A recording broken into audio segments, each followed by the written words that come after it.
I'm Jason Hart. Welcome to Apollo Presents Curse of Strahd. I'll be your dungeon master today, and or rules lawyer, if you will. I do have a law degree, and I'm a huge nerd. We're playing here at Apollo Law, located in Frankfort, Kentucky. We'll be playing Curse of Strahd, which is an old classic D&D game that was first published back in 1983. We are not professional D&D players, so if we get something wrong or if you guys want to post spoilers about the game, please don't. No one else has read the campaign but me, and I don't want to ruin any surprises for them. So without further ado, the big reason we're doing this is because we started a D&D Club at the Western Hills High School, and we have 99 students playing this year. So the hope is that some of the kids can watch this and maybe see what to do and what not to do, importantly, when playing D&D, and maybe have some fun along the way. So I'm going to introduce you to the rest of the group, if my mouse will work. Here we are. Boom. All right. Hey, everybody. I guess we'll start over here with Amber Enzer. If you want to introduce your character, you're all sitting at a tavern, kind of nondescript right now. You know each other generally over the past few weeks. You went on a couple adventures, but that's about it. So just describe your character and what you're playing. My character's name is Farron. She's a level 1 druid, a wood elf. Okay. Eryk? I'm playing Glorin Silveraxe, Dwarf Fighter. Be wearing darker armor, using a blade, so the weapon on his back is easily double his size. And sitting at the bar, tall ale in front of him, silently taking in the scene. Okay. Adam? Hello, I'm Adam. I'm here, so I'll be your dinosaur, Matt Mercer, this episode. And I am playing, how do we say, I pronounce my name again? Syrdath? Syrdath, thank you. It's how much I've invested here. I'm playing Syrdath. He is a drow thief. Okay. My name's John. I am playing Marick Ulrich. He is a human wizard. All right. So to a party of seasoned adventurers such as yourself, what you see is but another dull tavern in another town in a nameless province.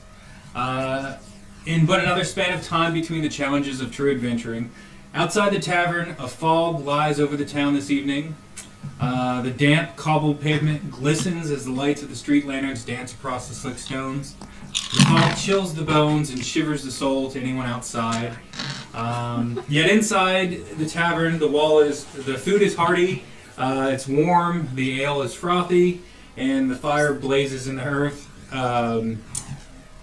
The tavern's alive, and people are talking. A bunch of country folk that brought in the harvest, and you know, it's just kind of a standard evening in the tavern. I am going to throw up some tavern background noise real quick. Hey, Adam, my dice. Oh, did you drop a dice? No, I dropped 5 of them. Oh, all the dice. Okay, gotcha. No problem. Okay. And as I do this, there we go. That's in background noise, a little flavor. So as you're sitting there and you're enjoying your ale, suddenly the tavern door swings open and a hush falls over the room. Yeah, and I just started the background. Yeah, that's great, isn't it? And framed by the lamplit fog, a form strides through the doorway. His heavy booted footfalls, jingle of his coin shatter the silence. His brightly covered clothes are draped in loose folds about him, and his hat hangs askew, hiding his eyes in shadows. Without hesitation, he walks up to your table and stands proudly in a wide stance with folded arms. And he says, Hold on. The loot's out that way. I have been sent to deliver this message. If you be creatures of honor, you will come to my master's aid at first light. And he's got the message here. and he'll hand it to who looks most trustworthy of a lot of you. Probably you look like you're going to be the most. You look like you'll be able to read here. You got that literate. Yeah, you got the literate look. You're not carrying any big weapons. You're just in a robe. Neither of might nor valor. Yeah. So it's not advisable to travel to Solic Wood at night. But please heed my master's wishes and come. You'll need to take the west road from here, some 5 hours march, through the Svalvik woods, and there you will find my master in Barovia. And with that, he looks over. The rest of the tavern, they're real quiet at this point. They're not saying anything. And he takes a bag of gold and he drops it right on the tavern counter. And he says, fill the glasses, one and all. Their throats are obviously parched. And with that, in a flourish, he whips his cape around and he walks out into the fog. I think he was molested by his master. Did you hear his big booty steps too? All right, and his white stance. Obviously, he had to go to the wood. I will say the letter is bound with a seal, and the seal is right here. That's what it looks like. It's an eagle on a shield with a castle in the background, and that's exactly how it looks. Would my character know anything about this? Should I do a history check? Or? Yeah, go ahead. Give me a history check. Are you proficient? If you are, you get to roll twice. I am. That's 20. Let me roll again. That's even better. So that would be a 23. You've never heard of this. Wow. Yeah. Okay. All right. So, long and short of this, a woman got injured by something that's evil and deadly. Now, that could be a dire rat or something more interesting. I don't know. But they're looking for people of might and valor. I'm a researcher. I don't have might, and I'm not very high in the end of valor either. But it could be some coin, and I am interested in the wound to see what kind of monster might have done it. Yeah, the talking starts picking back up in the tavern. I'm speaking. These people in here are rather rude, aren't they? Yeah, I mean, plebs. So, what do you guys do? What does the letter say? I cannot read it. It just basically meanders on.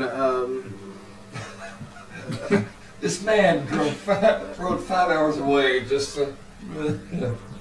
Why he dumped this in our lap, I have no idea. But like I said, there's Irina Koyana is the woman who has been afflicted by some sort of evil. She is wounded. And that's basically what it says. It's not very descriptive, to be honest with you. Oh, okay. I don't even think they actually gave us any directions on where to go. They didn't. He didn't. So... He just walked out and, I guess you guys, you would have noticed he got on a horse and rode just kind of back into the fog, because it's very foggy out tonight. Hey, Innkeep! Yes, what can I do for you, Master Marick? I appreciate the pleasantries. This is a gnome. He's about 3.5 foot tall. Have you heard of the anyone by the name of Kolyana? Irina Kolyana? Can't say I have. What about Kolyan Indrovich? Doesn't ring a bell. The gentleman who came in, he's a Vistani. Traveling lot. Like to tell fanciful stories and travel in colorful wagons, that sort of thing. Beyond that, I don't know. Well, that's interesting. He dropped off a request for help, yet had no instructions on where to go for it. Well, his gold's good. Maybe, but Strange markings on it, but it's good gold. I've tested it myself, and he's got like he's like bid onto a piece of gold. well, that's fine. Perhaps we should ask around the tavern, see if we can get a whereabouts where to go. I think that guy was a little bit touched in the head. So what do you want you doing, like an investigation check to see if you can find out more about? Yeah. Okay, what are you investigating specifically?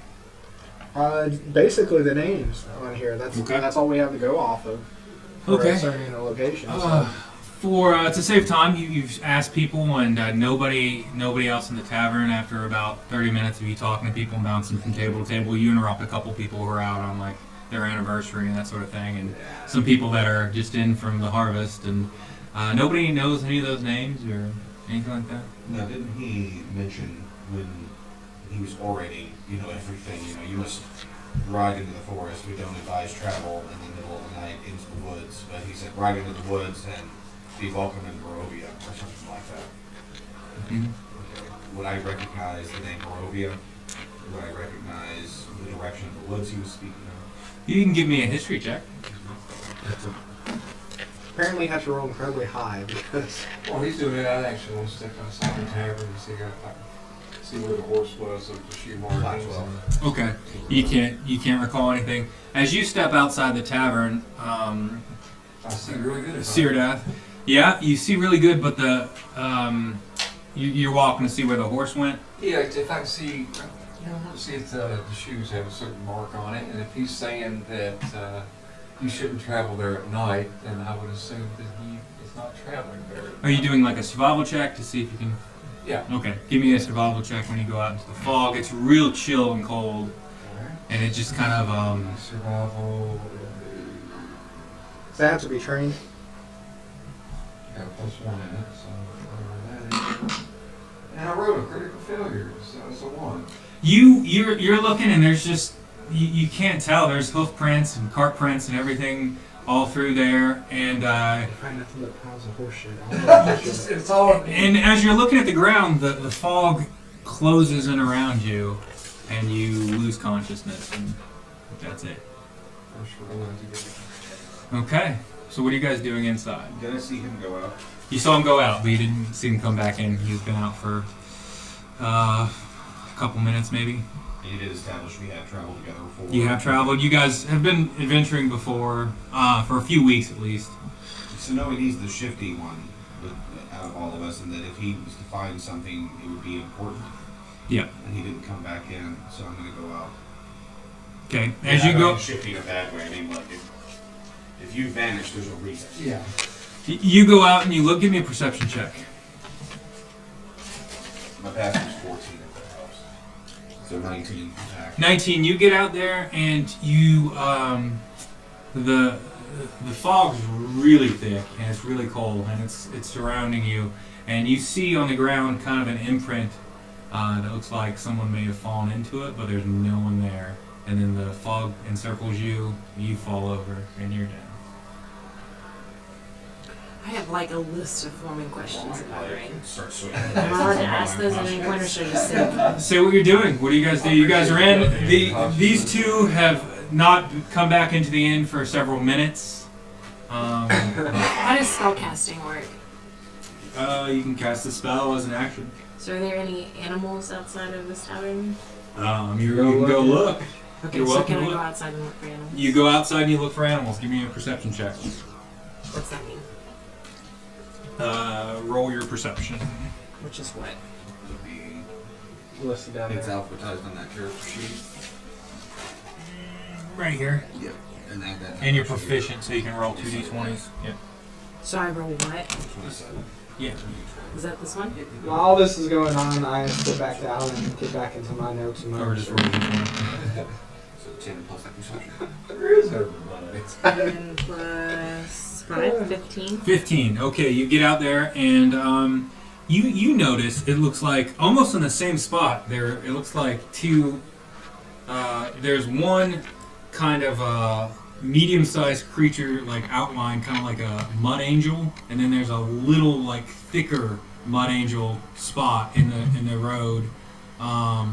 But there's no bodies or anything, and as you go out there, the mist surrounds you and you fall over. It's a mud angel. Oh, Like a snow angel. Yeah. The man out of mud. Okay. And that leaves Marick Ulrich sitting at the tavern. Your fellow adventurers have disappeared for, I'm going to say, a good 10 minutes now. They're just gone, and you're sitting there, and their beers are there, their ale, wine if they're drinking wine, and that's it. You're just there by yourself. What do you do? So you guys read my character. What do you do? I keep reading my notes for another good 20 minutes. Okay, so you guys are missing. And Why would I Marick- think that there's something Marick else just sits going here on? and just ignores it and just reads his book. You get to the end of the chapter. You know, you thought it was droll, but there are a couple bits of information in there. And you're closing up, and it looks like people are starting to retire to their rooms in the inn and stuff like that. But your friends still haven't come back. Hey! Hey, have you seen these guys? Talking to the barkeep. No, lad. No, I haven't. We've still got some gold left from the gentleman's money that he left. If you'd like another drink. Sure, why not? Okay, I he can cleans go out back a into mug this- for you, pours you some ale, gives it to you. You drink your ale. Okay. Another half hour passes. So, no one's seen them? No. I guess they've gone up to the room. Okay. I go up to the room. Okay. You go up to your room, and you fall asleep. As you fall asleep, No, I look for them. you look for them. Okay. You don't. Give me a perception check. A 6. Yeah, you spend a good hour just turning over everything, looking in the room, looking down the hall, knocking on other people's doors. You can't seem to find them. Huh. Alright. I peek out the window. Okay, do you open the window? I just peek out. Yeah, I open the window, look out. As you open the window, the mist comes in, grabs you, you fall over the railing into the mist, and before you hit the ground, you go unconscious. So we're unconscious, not asleep, right? You wake up in the woods. But magic can't put me to sleep. You come through on the other side of a mist wall that seemingly It touches knocks me the out. sky. About 30 to 40 feet away sits a lone raven on a branch of a tall, gnarled pine tree. Thunder clouds cover the sky, and although you can see daylight up above, no strand of direct sunlight seems to be present. So it's real dark and overcast, and you're just in this kind of clearing of about 10 feet, and you've got mud on your clothes, and there's a wall of fog going up to the sky behind you. And just kind of a raven looking at you. Glad you could join us. Oh, did I wake up last? Yeah, they came through and were looking around for a little bit before you showed up. One set of footprints, that's when I carried you. I know that around the clearing. Okay. I'm not going to approach the raven yet. I'm kind of still trying to get my bearings, so I'm going to look around the clearing, see if there's any distinguishable marks, see if anybody's come through here recently. Give me a investigation check if you're looking for marks. And I'll say while you're doing that, the raven just kind of flies off the branch and goes away. There's a muddy trail that travels through the woods. It's about 10 feet wide, and it seems to go on through the woods in front of you. It was an 8, I thought. No. Alright, who pushed me out the window?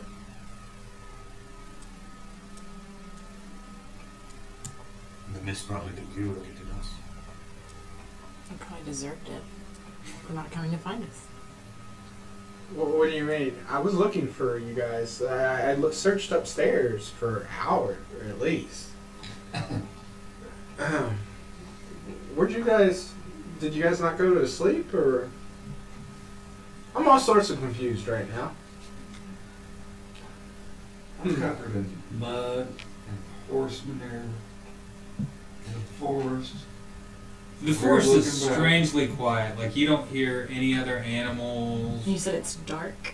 It's overcast. There's thunderclouds covering But the up the fog is sun. obscuring But you can tell everything. here it's daylight. It's just the daylight's not getting through the clouds. What's the direction that the raven flew? That flew west. You don't want to go west? Is that the same way that the path is? Yeah. Yes. I want to get out of here. I want to go home. Should we not go back to the edge? Do you want the fog's behind you about 10 feet, and it just goes straight up to the sky. I don't think that's an option. Interesting. Fog. And take out a little note parchment. Then I start writing, making notes on it. Okay, you Looking write at the tall fog. wall of fog. I take a stick, throw it in there. Okay, the stick goes into the fog. Take out a little jar and I get me a sample. I'll take this. Cork it. Do you have a jar in your inventory? I don't know. I imagine. Okay, you try to get a sample of fog and... Cloud chocolate. Do we think that the fog is natural or caused by magic? Are we allowed to ask that, or do I ask these people? Give me an Arcana check, or straight intelligence check would be fine. I'll do Arcana. Arcana. 19? You think this is magical? This seems to be magical. You don't think this is natural? Well, obviously not. There's a big wall of fog here. I don't think this is natural at all, guys. That's why I jarred it. I feel much better with them around. I think they're going to meet our husband again. What are you old farts talking about over there? Old. I'm only 185 years old. Yeah, old. Oh, no. We're commenting on your scholarly So- demeanor and the scientific purpose. Black pools of water stand like dark mirrors in and around the muddy roadway. Giant trees loom on both sides of the road, their branches clawing at the mist. There's a little bit of mist going through the bottom of the forest. I say we follow that. I agree. You're coming. Hold on. I'm going to write and walk at the same time. Okay. I grabbed by the front of his tunic. Okay. You guys are walking, and for the first several hours, nothing. I mean, it's just muddy and overcast and kind of dreary. Let me know if you guys see anything that's interesting and worth jotting down. Did you write muddy water? And after Is there something about special about it? 5 hours, you guys arrive to. We'll be right back. Yeah, we'll be right back. Let's see. Nope. Scene 4 is very bottom. There we go. That's it. You arrive to a. As the fog spills out from the forest to swallow up the road behind you ahead, jutting from the impenetrable woods on both sides of the road, a high stone buttress looming gray in the fog, huge iron gates hang on the stonework, dew clings with cold tenacity to the rusted bars. 2 headless statues of armed guardians flank the gate, their heads now lying amongst the weeds at their feet. They greet you only with silence, so that's what you come upon. Does that look like a fresh cut on the statues, like recent vandalism, or has it been weathered with time? Give me a perception check. Natural 20. Yeah, I see everything. All right. You can tell it looks like it's been 400 to 600 years since those had. I mean, it's been just weathered, and you can tell by the coloration and everything that it's been about that long. I relay the information to you. This isn't a recent development here. I feel that we're going to a dilapidated, decadent kind of setup here. Doesn't bode well. Seeing this stuff underground kind of sucks. Huh. So you've seen stuff like this when you were a kid? So this was probably new when you guys were... Not that old. Come on. Oh, okay. And as Syrdath is talking, Syrdath, you noticed a familiar image kind of standing by the gate. It's a dwarven woman standing there. But when you've always seen this spirit, if real or not, she's always been lifelike. Yeah. Here, it's just a skeletal form with her hair, and she just kind of looks at you and then fades away. And that's it. Nobody else seems to see this. I kind of look around and make sure they didn't see me staring at the area in which she was, and then once I'm happy of that, I'll kind of busy myself. So you just act like nothing happened and just kind of... Yeah, at this point. I mean, we know each other, but we don't know each other, Okay. you know.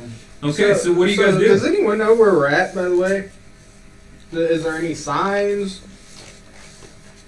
You don't see any signs.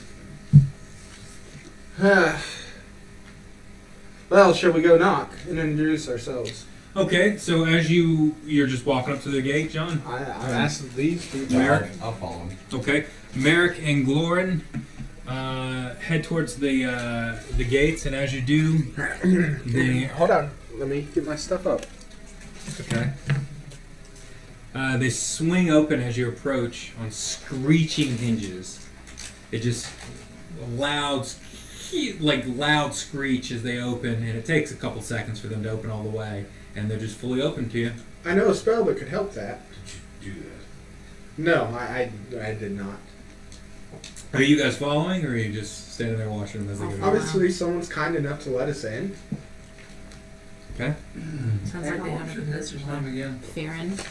And I, as we kind of walk over, I'll kind of lean over to Kevin. Because I got a bad feeling about this. As you all walk through, when you make it all the way through the gates, about 10 feet behind you, they slam shut. It's kind of a thud. You have a feeling of maybe of strangely being swallowed. It's like you've been welcomed in, and it's just closed shut like a mouth, and that's it. Now that was rather rude.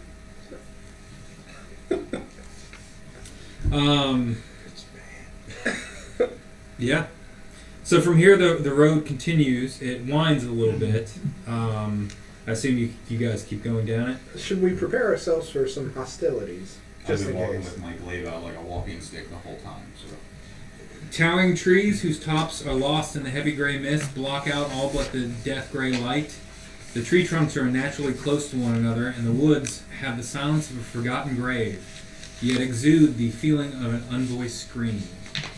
So that's colorful. So that's how you feel as you go through these thick pine woods on this dirt road. Eventually, I cast mage armor on myself just to prepare for some hostilities. okay, and that lasts today. for how long? 8 hours. Okay, you cast mage armor and you get it up for 8 hours. Let's see. Glorin, yes. you pick up the scent of death in the air at this point with your passive perception. So, and you can, I mean, it's pretty strong to you. So I'm gonna whisper to everybody, something's not right. Ready yourselves. No one greeted us. They let us in. Even be quiet. What would happen if I cast guidance? Can I cast guidance? It's on my spells. Do you know what guidance does? No, that's what I'm asking. You basically give a character guidance, so it adds an extra dice roll to their 20 roll, like on an attack or a skill check. Yeah. Okay. You think the smell is coming from the south. There's a little bit of a clearing off. So we're traveling west. Yeah, you're traveling west and it's coming off the south in the woods, but you don't know where, and you'd have to go that direction to find out. So, you the rest of you not smelling that something's dead. Oh, I just thought that was the natural odor of this place. No, we're in that clearing, something has happened. So should we stay away from it or investigate? Are there any animals around? I think Give me a perception check. I'll sneak up and see what I see. What mine eyes. No. Critical fail. Yeah. 1 plus 5, right? Yeah, no animals that you can find. No. You don't even see bugs or Yeah. I want to stealth over to the clearing. You're gonna stealth over to the clearing. Okay. Yes. I'm staying put. Give me a stealth roll. Okay, let's see. That You're gonna plus try to 4. keep within 120 yards of him. Right, so I rolled a 10, and that's a plus 4, and so I guess it'd be 14 unless it gets more 6. Like I said, John, it's been a long time since I played D20, so. Stuff. Yeah, I got plus 4, it'd be 14. Is there anything else I No, got? I think it's just 14. Okay. I'll put this here for just. You guys can put yourself on the road, just wherever you are. How far would be 120 yards? Oh, wow. 120 yards. But where I can have a good sight, so probably here, so I can see. The foul stench leads you to a human corpse half buried in the underbrush about 15 feet from the road. The young man appears to be a commoner. His muddy clothes are torn and raked with claw marks. Crows have been at the body, which is surrounded by paw prints. The man has obviously been dead for several days. He holds a crumpled envelope in his hand. I'll take the envelope, but I'm also kind of looking to paw prints, and I'm putting my hand next to the paw prints. And They look very big, some look very small, kind of normal size, and some look much larger than that. And this is what you get. Also, as you pull that out, you see a black lock on the ground, and it looks to be the same metal material as the key you've been carrying with you. okay. So I'll flinch. Not flinch. Pilfer? Yeah, pilfer. I'm just okay, so you've got a black iron lock in your inventory now too. Like pilfer. I'm trying to think of what else I want to say. Okay. Alright, so I will kind of signal everybody. Like, I don't see anything else around though, right? Right. So I'll kind of look back and, you know, kind of wave you up. And something's got to, looks like something or several things have got a hold of this guy. Are you guys coming over to the clearing then? I'm gonna stay in about the center of the group. My blade's ready and I'm looking around. I don't feel comfortable. Okay. And then, okay, so I got a letter. So I will actually read this to you. Hail to thee of might and valor. I, the Burgmaster of... I can't, I'm not as educated as you. Burgermaster. It's like a mayor. Burgomaster of Barovia. Send you honor with despair. My adopted daughter, the fair lady, has been these past nights bitten by a vampire. For over 400 years, this creature has drained the lifeblood of my people. Now my dear daughter's name languishes and dies from the unholy wound caused by this Vile beast. He has become too powerful to conquer. So I say to you, give us up for dead and encircle this land with symbols of good. Let holy men call upon their power, that the devil may be contained within the walls of weeping. Leave ours. Green. I can't hardly read it. Leave our sorrows to our graves and save the world from this evil fate of ours. There is much wealth and traps in this community. Return for your reward after we are all departed for a better life. Side story of this entire campaign is going to be him teaching me to read. It's like It's okay. it's gonna be like a My Fair Lady kind of thing. Man's tongue is very Pygmalion. difficult. Yep, It's a Rogan second Pygmalion. language thing. So when you finish that, everyone give me a perception check. I got an 11. 11. 11, 17. 17. My passive is higher, but 13. Okay, Syrdath, you hear a single wolf howl in the distance. Okay.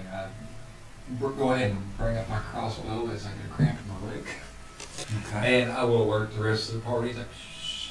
Kind of. Point in the direction. Yeah, and then, I do the universal sign for wolf, which is me going.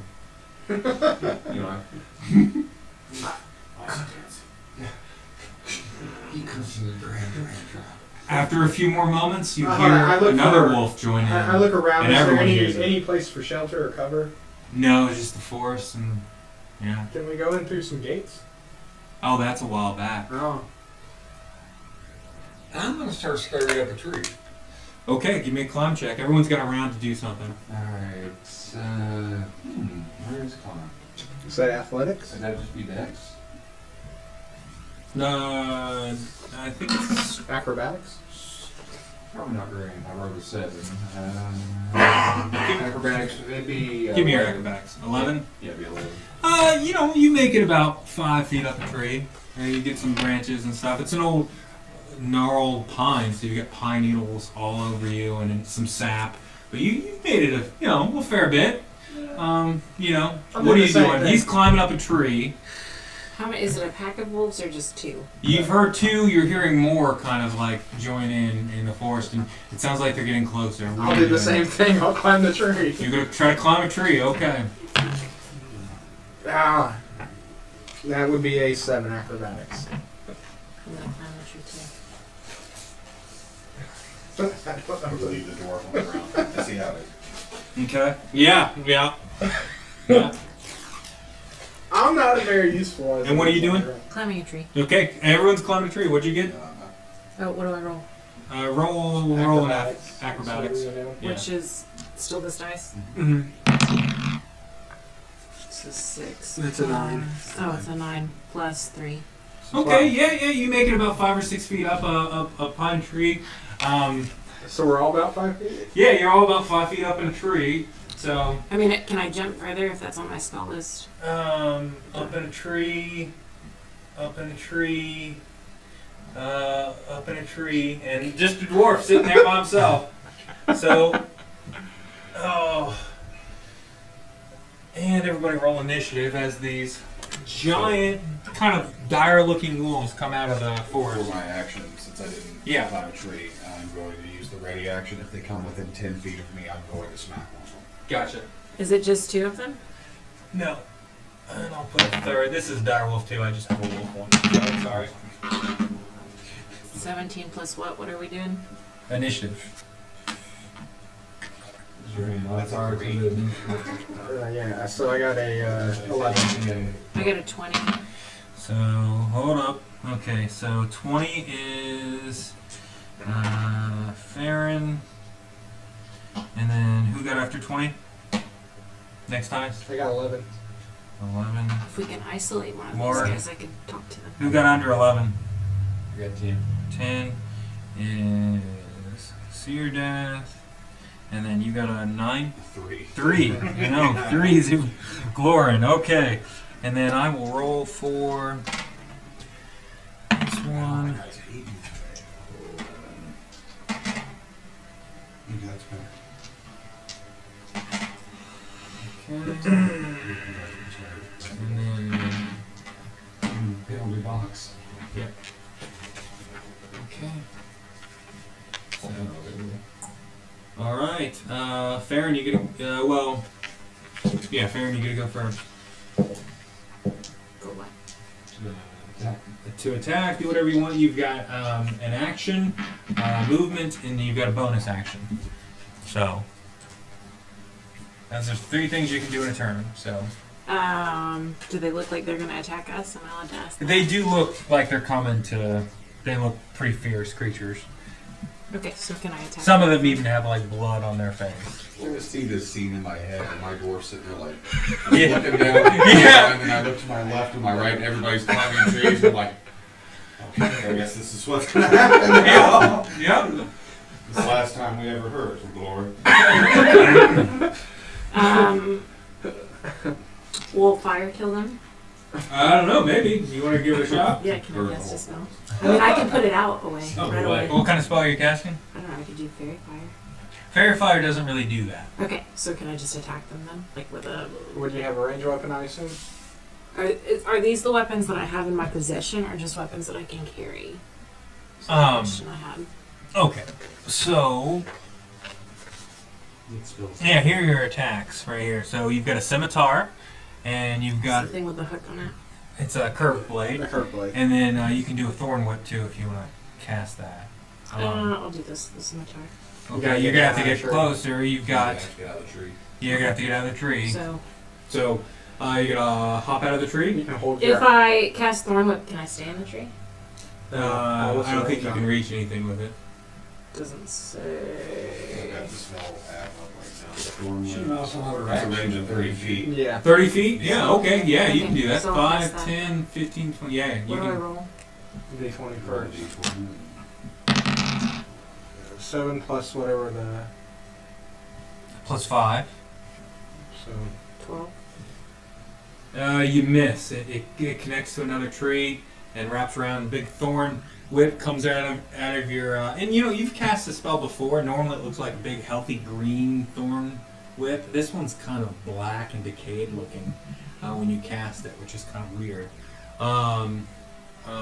It's kind of shocking when you first do it.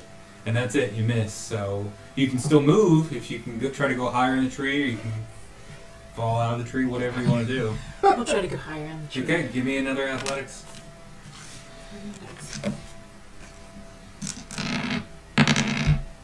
Ah, 3 plus. So it's a 3.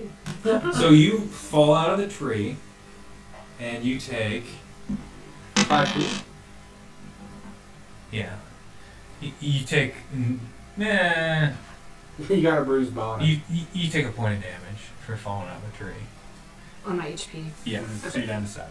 Okay, your turn's done. It's She the also gets. You said you get additional action. a bonus action if she wants. Do you want to do a bonus action? Do you have Like any bonus stand up? actions? That's So an you're- action. Yeah. So you're not prone, right? Sure, I'll let her stand up for the bonus action. Okay, that's what I'll do then. And then it's their turn. So let's see, tree. 15. I guess he's gonna come, so you get to do yours. Yeah. That's a free reaction. Or it's not even a reaction, it's my action Yeah. for the last round. Yep. You guys. Yeah, these dice hate me. So that's a miss. I'm just gonna go ahead and tell you. Okay. So you kind of get you turn to see Farron fall out of the tree, and then you kind of instinctively swing at this large wolf that's coming after you. And I guess the other ones, you're up in a tree. I mean, they're all just gonna kind of come through here. It's hard for me to. I'm gonna move you slightly just so I can get the wolf over here. And they're just gonna come at you. So the first one won't get pack tactics. It's gonna try to bite you. Does a 15 hit you? It's not. Okay. It goes at you, and you kind of deftly kind of knock its muzzle away with your axe, right? Is that what you're using? Glaive. With your glaive. That's great. The other ones come up on you, and they get 2. Ooh, okay. 23. I assume that hits. Yeah. Yeah. Yeah, it is. Let's see.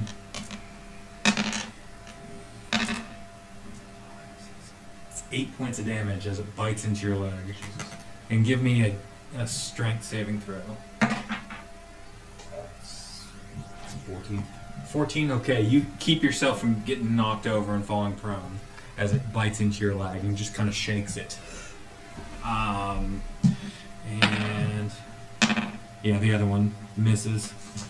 Even with advantage. Okay, so then it goes to Marick. We're gonna firebolt. Okay. Which one? The one that already took a hunk out of him.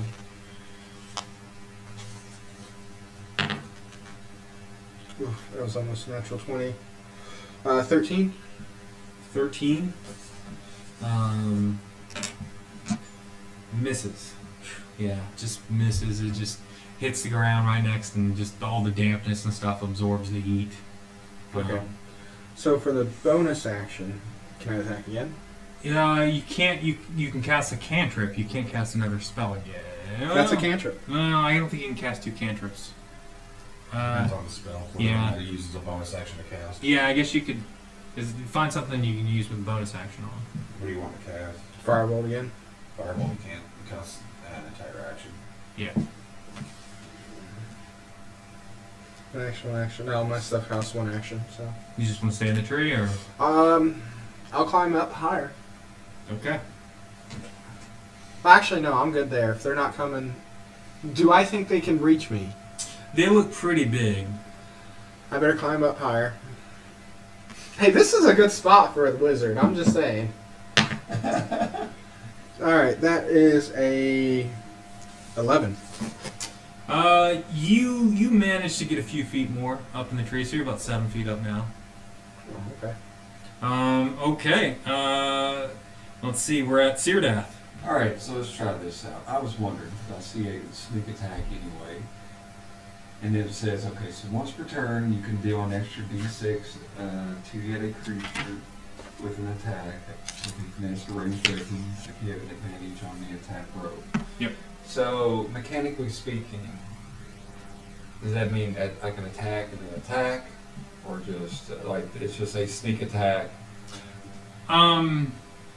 Mechanically speaking, you can use a bonus action to hide, and you'll get advantage on it if they don't see you. But like a stealth check.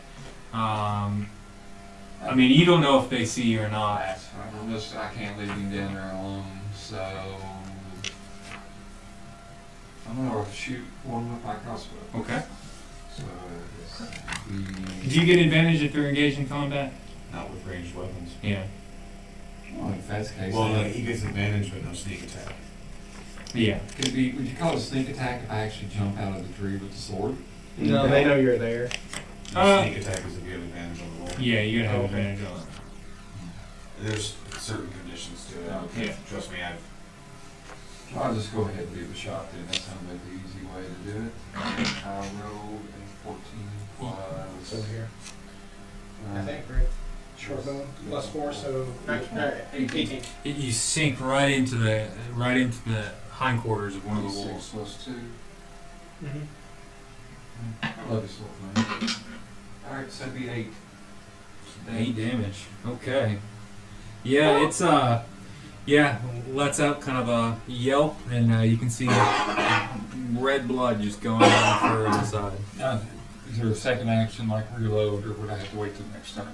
Well, it says you have a short bow, so there's not a crossbow. So Yeah, so there's no reload. You just put another arrow and shoot. Yeah. Yep. So any other actions, bonus actions, movement? You can't double down on attack, can you? No. Not yet. Yeah, not later on for a rogue. So move up in the tree or stay still or. I don't know, man. I kind of don't want to just leave only one target there. So Well, there's 2 down there now. There's 3. Oh, you're talking about us. Yeah, there's targets. her and myself. And it's Glorin's turn if you're Oh. done. Yeah. Okay, Glorin. I'm gonna go after the same wolf he hit. Okay. Would that give me advantage at all? Since we're all kind of in different areas, like right on top of all these wolves. I'll give it to you, sure. Very cool. Here you guys. 15. Yeah, I hit. Okay. Yep. So Just roll my damage die. 8 plus 3, so that's 11 damage. Ooh. You get it right through the face. One of the eyes is just kind of hanging off. And as it bleeds down, it just snarls at you. It's looking pretty hurt.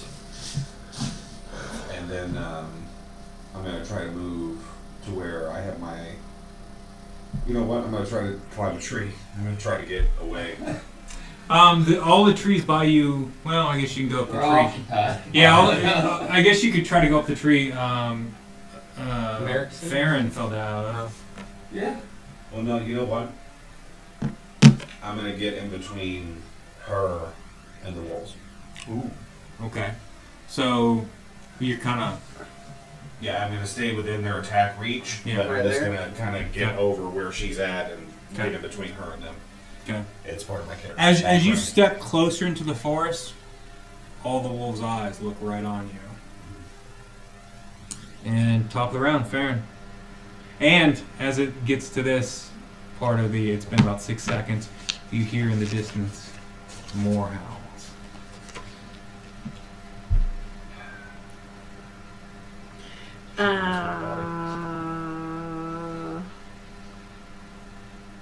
Well, this is a shitty situation. How close are we to each other? You can touch him. So, okay, so like really close to each other. I'll tell you, they hurt too.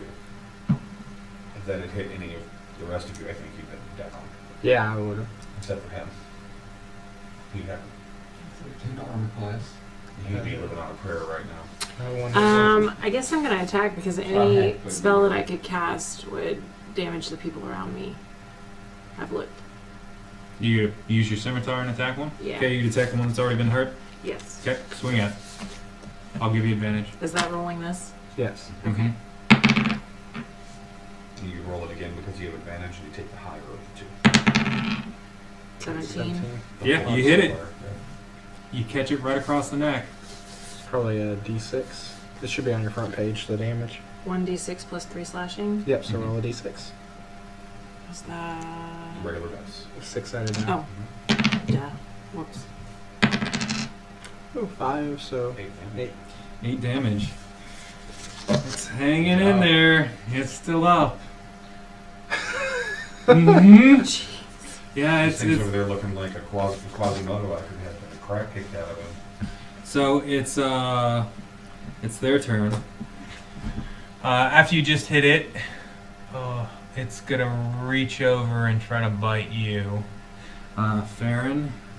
And is there another one engaged? There is. It's pack tactics, and it does hit you, and it bites you right in the leg. Take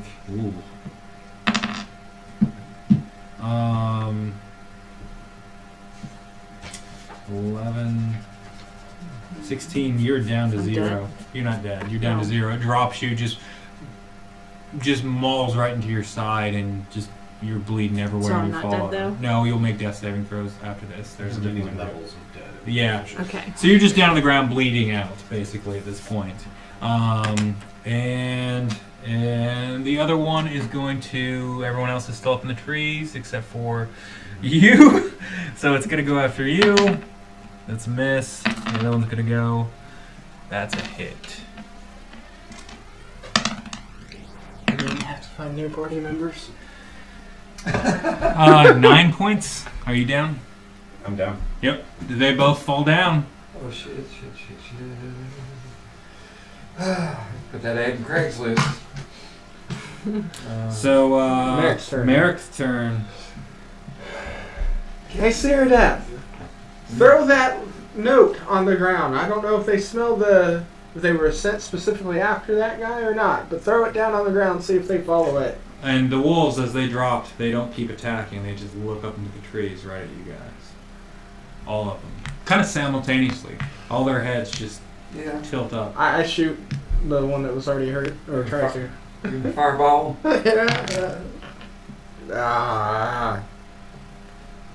Do I have advantage at all being up above them? No. No? Okay. You're It's not 11. laying on the 11, you flies right by. You're just so nervous seeing your colleagues fall. And while they're distracted with the fireball, I'm going to shoot one in the side of the face. Okay, the same one that got hit earlier, or?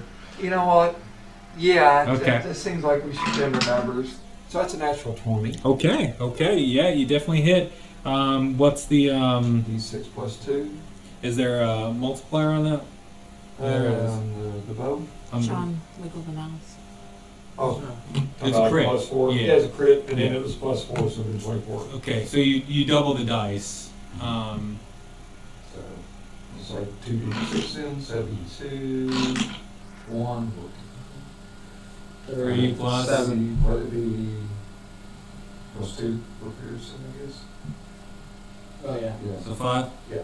Okay. You take it kind of right in the same eye socket that had the eye hanging down, and it's just up there, and it's still barely hanging on, and just like kind of growling and staring at you with one good Why eye. don't you die? Now I will try to climb up higher in the tree. Climbing up higher in the tree. Okay. That's you still. I can't speak. Shoot. Dex. Acrobatics. Acrobatics. Yeah. 18 plus 4, 22. Okay. You get up even higher in the tree. You're up 15, 20 feet now. You feel pretty safe up to where you are, unless they start climbing the tree. I'll sit there and go, cool. Give me a death saving throw, Glorin. That's pass. Okay, you get a pass. Farron, give me a death saving throw. That's past 19 on that. Pass. Okay. You can mark pass if you'd like. The wolves, at this point, and just for, we're just gonna say, more show up here, Did you throw that note down? and Yeah, I did drop it. and they leave you guys here, and they're just focusing on just kind of getting up here in the tree, like staring at you guys in the trees. What was that? And they're just waiting on that turn. One of them does start clawing at the tree. They start clawing and kind of nipping at the trees you guys are on, but that's about it. Okay. And yep, Marick. About time. 19. Hit. To hit. And you're going after the same one that's been injured already, or are you going Yeah, after same one? one. Okay. 6 points of fire damage. You just burn its head off. It just firebolt comes out, and its head, you can smell the singed wolf meat, and it smells like damp wolf burning, and it just falls over dead with a yelp. That's it. Yep. Yeah, you take them off. Okay. It's back over to us, I guess. Back over to Syrdath. How many arrows do you have? I got 18 more, so, I mean, we could either try to pick them off, or maybe we should try to start a fire to keep the wolves at bay so we can get to our people. Give me an intelligence check. And I'm not the smartest. Me or him? That's be a 11 for intelligence. That's enough to know they've come from the woods, but they haven't set a foot on the road. Not a single wolf has crossed the road, gone near the road. And the tree you guys are on, especially Marick, they could, if they want to surround it, they could have easily gone around and got on the road, but they're not touching it. You're not touching the road. So we gotta figure out, alright. We gotta get them to the road. I don't know why, but they're not. They can't pass. So. How stout are you? As a scholar, I picked up a ream of paper once and it was rigorous. So do you have any more actions, Syrdath? Oh, well, I You shot and you climbed up the tree. Have you done anything this time? I think No, you that haven't done I anything. honestly may even try to jump from tree to tree to see if I can, if we're spread out, and maybe I can actually distract them enough. Okay, you're going to try to give me an acrobatics to jump to the next tree.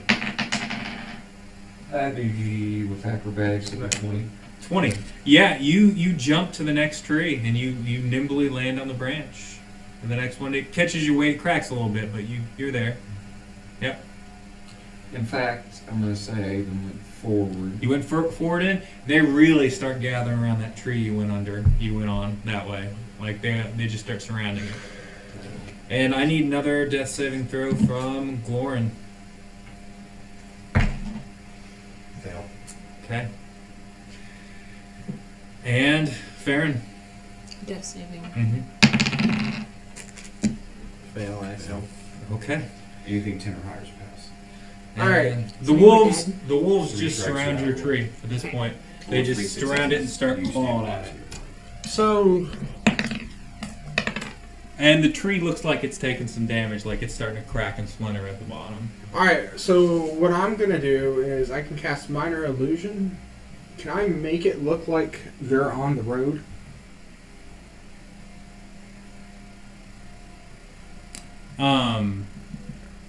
You make it look like they're. Like the terrain right here is that they're on the road. Okay, so you're gonna make it look like. Sure. You do an illusion, and it looks like. It looks like the road extends under them, and they're still ignoring them. They haven't done anything to them. You think it's weird because they could have easily just. Should I? He did the intelligence. Should I make an intelligence check to Sure. see if I discern the same I thing? also yelled at you, Oh, too. okay. Okay. So, Alright. Then I'll climb down. And you use that spell, so make sure you mark that. Yep. Well, that's a cantrip. Okay. I can use cantrips as often as I want, right? Yep. Okay. You climb down into the tree. Mm-hmm. The other one of them's gonna attack you. How? You're passing through a space. No, I could just climb down and went on the road. Oh yeah, you went on the road there. Okay, never mind. They're not by you. Gotcha. Okay, you're fine. That's your movement. You get on the road, and they don't even look your way. Okay. Okay. Syrdath. dash to another tree, and if I actually make it, I will fire a shot then. But Okay, right you're jump to another tree, and then you're gonna fire. yeah, a so shot. it seems like I can save that action in case for it. Yep. Alright, so that was a 4, then a 7 on the jump, so that's probably a failure. Yeah, that's a failure. Can I make some kind of savings to catch myself before I hit the ground, or is plummeting in my future? I think plummet. You take three damage as you fall and hit the ground. Alright. And, so I did 6. And I guess my action would be getting my butt up, or can I actually... You can bonus action stand. I'll let you do that, but you're gonna have to. You've still got some movement left because you used your action To jump. to jump. So why don't you run to the road? Yeah, and how close are they if I actually run to them and can drag somebody to the road? We're both kind of like weirdly on squares. Yeah, And it looks like they're on the road. it would take an action to grab them. I'm gonna say, but you can get to them and ready. And next turn you could try to drag them. We'll go with that. But it looks like they're on the road currently because of the illusion that's under them. Yeah, so Yeah. running, would you say right here works? Yep. Okay. As soon as you step on that illusion where it looks like it's the road, the wolves just kind of look away and start walking off into the forest. Okay. Well, I will drag. Let's see. Give me another death. Glorin, give me another death save. That's 15. 15 pass. Okay. 8. That's the second fail. Okay. Next, it's Marick. What are you gonna do? I'm gonna go try to stabilize. How do we save? Give me is it a heal? Yeah, there's a medicine check. Medicine 10 check? or higher on a medicine check stabilize. Yeah. Nope. Looks at the wound. Does this hurt? Yeah, you look and you're not real sure. You don't know a whole lot about wounds and- People's yeah. anatomy. Syrdath, what do you do? Same thing. Okay, give me a. Shit, 8, no. Nope. Okay, well, we need to do something quick. Okay, Glorin. Fail. Ooh. I'm chewing. What happens if I die? 10. 10. Okay, that's another save. That's good. Okay, Marick, and the wolves. You can still see like red eyes out in the forest, but they're not coming in closer. I try to stabilize. Okay. 8. Plus, maybe plus 2. To medicine? No. Okay. Stabilize. God damn it, it's 1. Pardon my French, people on the internet land. Helping or hurting? Yeah, with the one, you're not sure. You might be actually making her bleed more. Okay, Glorin. What's a spell attack bonus? Hold on 1 sec. Basically. From 2 critical failures. 19. 19. Stable. You're stable. He's God. stable. He's fine. Spell attack bonus. Does that add to the spells I cast? Yes. Any spell I cast? Anything that has a spell attack. Yeah. Okay. I'm dead. Ooh. Okay. She's dead.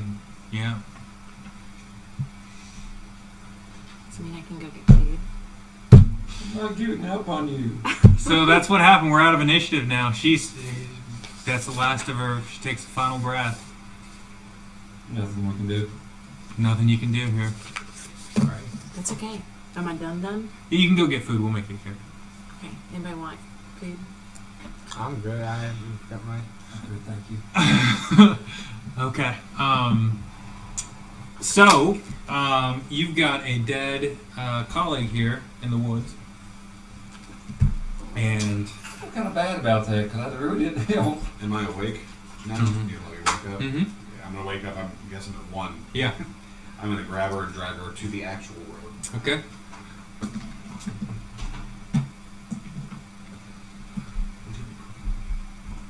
Hmm?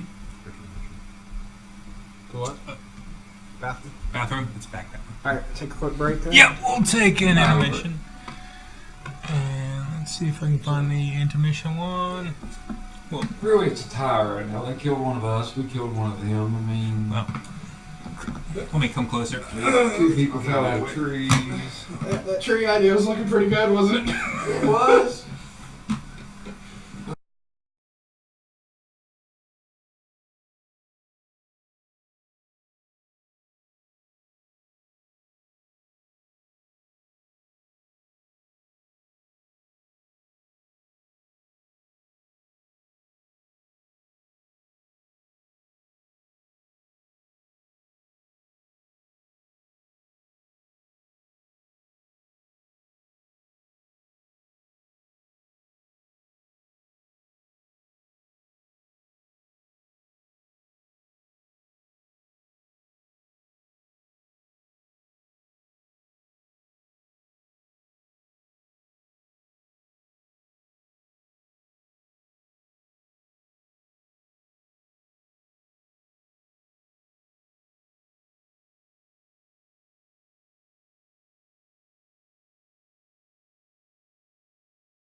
So play it out. Okay. And we're back. Alright. So we had a character die. And Amber re-rolled a new one. We'll introduce that character in a moment. Currently, you guys are on the, I guess, on the road, and yeah, you're on the old Stolic road, and you got a dead elven comrade with you. You know, it feels real bad just kicking a bitch with all their stuff on it. But, okay, she's got a scimitar, it looks like, and I mean, if you're gonna loot her body, no, I just kind of made a joke there. But I do feel like I don't want to leave her. I already see enough ghosts as it is. I have a great idea. I set the body up against a tree. okay. So she's got teeth marks and claw marks all over her, and you're just setting her up against trees, and blood spills out, and but it's not pouring out like it was anymore. Guys, I'm not going to leave her remains out here to rot. Okay? And I think it would also be a great idea if we do some sort of barrier against those bolts. So I use firebolt to try to catch forest on fire. And you kind of do a pyre there at the tree. Give me an attack roll, spell attack roll. That would be 13. The fire hits the tree and it burns, so you're hitting her body or the tree. Both. It singes her body some, but the ground is so wet and damp here, it's not catching the trees. Oh, eventually it will. Yeah, eventually you burn the body up real good, you just keep going over and over again.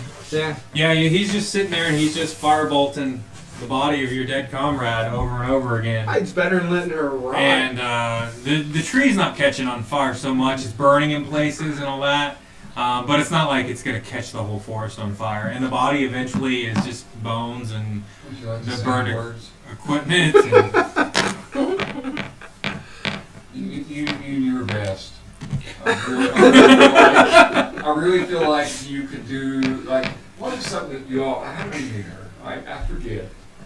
I'm sorry to put you right at the spot. We met through a contract. She was admirable. And I pray that the Raven Queen escorts her to where she deserves to go. Alright. That's equivalent of a positive Yelp review. so there's a burnt corpse with all the gear on. The money bag got a couple gold falls out of her pouch that got burned up. There's the scimitar's there. It's all just there. So we just keep walking. I'll grab the scimitar and the gold. You grab a scimitar that's got a little bit of carbon on it from the fire hitting it. And a warp. And how much gold did she have? Yeah, I forgot about the gold thing. As a thief, I'll say After I get done doing the job, I get out my notepad and start making notes about the enchanted wolves that seem to be you get 10 gold around. off of her I body. thought you were going to talk about like the effects of fire on a body. It's like, is this a body form that it knocks people? So as you walk down the road, another 10-15 minutes, it opens up the forest, and it's kind of you can see kind of a valley in front of you, and there's a river to your left, which is the south, and the river flows as clear as blue winter sky through the valley, and at this point the valley looks kind of majestic and beautiful if it wasn't so overcast and dreary looking otherwise. It's kind of a pretty looking area, but if you could set that aside. And in the distance, several miles away, you can see what looks to be a town or village of some sort. It looks like it'd be another 20-minute walk to get there. Am I part of this party yet, or do they have No. to come across me? They haven't come across you Okay. yet, but So, we just to recap here, right? We get sucked in by some mist in the middle of the night. Mm-hmm. Then we wake up. We walk through a huge gate. Do you guys remember looking and seeing how far down the walls of the gate went? Did they go down as far as we could see, or? I thought it looked like a hillside, like it Yeah. built into something. yeah, it was like built into a hillside. Like 300 style, man. Yeah. Oh, That's my reference point. okay. So we could have literally just gone around it. We have also received. You couldn't have. Well, it would have been rough. You'd have to go through the woods. Yeah. Yeah, Just that saying. did so well. I'm like, really feeling bad about leaving. Give me a perception check, everyone. 6. 18. I'm blind. 18. Yeah. Syrdath, you see what appears to be a blonde woman down the road a bit, and she's kind of staring off in towards the river, and she's got a shield and a sword and short kind of blonde hair, and that's what you see. You point her out. Yeah. I don't know. You don't know if she noticed you yet. Oh, she looks dangerous. She has weapons. Well, you've been near the woods. It sucks. You're right. Give me a perception check. I could use a bodyguard. Mm-hmm. You guys suck. Yeah, sure. You notice. It looks to be an elven figure, darker skin, a dwarf, and a human wearing robes, kind of just staring at you, coming out of the clearing that you traveled through probably about 6 hours ago. Can I choose to ignore them? She just ignores you. The blonde doesn't even. She doesn't even look your direction. I have blonde hair. Mm-hmm. That's not what this says. So yeah, we'll continue approaching if she does not Okay. deviate. You guys all walk up to her, and she's standing there on the road. Pardon me, ma'am. Are you from here? Where the hell is here? It's a great question. So, You came here. You were walking and just walked into the mist and ended up here. You didn't get the invite they got. So, do I know where I came from, though, or where You I'm don't at? know where you are or anything. Okay, so that really is an excellent question. yeah. So Smith grabbed us and brought us to where we're at. You don't know where you're at either? No. Did a similar thing happen? Yes. Okay. Okay. Did you hear the wolves? We lost a friend of ours about 2 miles up the road there. Also, if you have any healing skills, so we don't lose our other friend. You guys can take a short rest if you want. You'd have to rest for about an hour. You know what? That sounds real good. You can get some hit points back that way. How does that work? So, short rest, is it just a flat number or do I roll for it? I think you roll your hit dice. You roll your hit dice. You don't gain any hit dice back on a short rest, I believe. I'll work out I have healing power Yeah. with a long rest. Excuse me. You gain back spells and abilities on short rest. Oh, Sometimes, okay. some of them, maybe. So you're not getting health back on a short rest anyway. That'll be probably to use after you bridge for charcoal with our last teammate.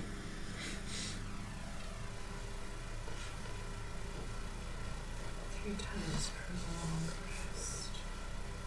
And like I said, you're about 2 miles away from the village that you can see at this point. It's hard to tell the time of day, but it's still Short rest, I get my spell back. it's probably mid-afternoon at this point. I get my spell back. Yeah, we can do that. You may need that. Yeah, you can roll hit dice on a short rest, and you add your Constitution modifier to each die you roll. Okay, there we go. Those two. You guys take an hour on the side of the road with this stranger you just met. Hey, look, we had no idea what we're doing. We received, I used to have another letter, but we received some kind of summons from a colon. From a colon. From a colon. Like, you decided if I'm talking about punctuation and body parts. Now, we're going to head to this town and try to figure out how to get the hell out of here. Would you be interested? Safety in numbers. We just got attacked by wolves. We lost a colleague. We lost a colleague. Give me another perception check. That was a 10. I think. No, 11. 6. Okay. So we need to get away from these woods, I think, as quickly as possible. In the fog. And the fog. Who knows where it would dump us next time.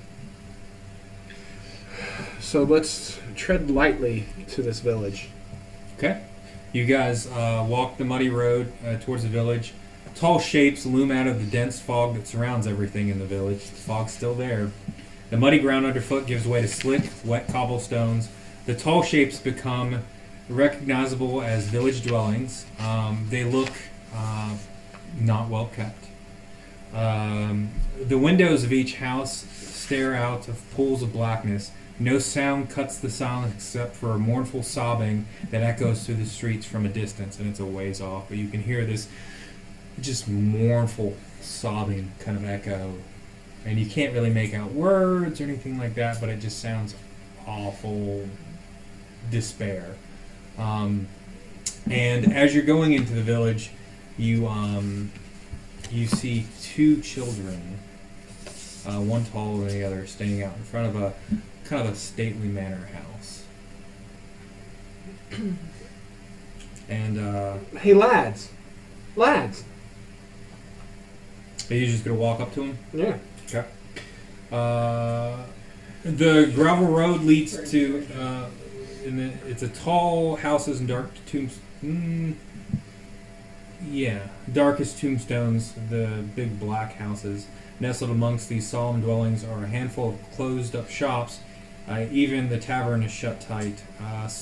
In the whimpering of the shorter one, standing in the middle, is kind of the only sounds you hear here. Hey, what's wrong, lad? The female one, the taller one, turns and goes, "Shh, shush now, shush." And she turns to you and says, "There's a monster in our house." And she points to the tall brick row house. That looks like it's seen better days. Its windows are dark. It has a gated portico, a little fence up front that is, on the ground floor. And it's slightly ajar. It looks like maybe they just came through it. The house on either side of them look abandoned and boarded up. As soon as I hear that there's a monster in the house, Mm-hmm. I'm gonna go straight to the house. Okay. I'll follow. You walk. That's not my first reaction, but Well, We'll go to the back door.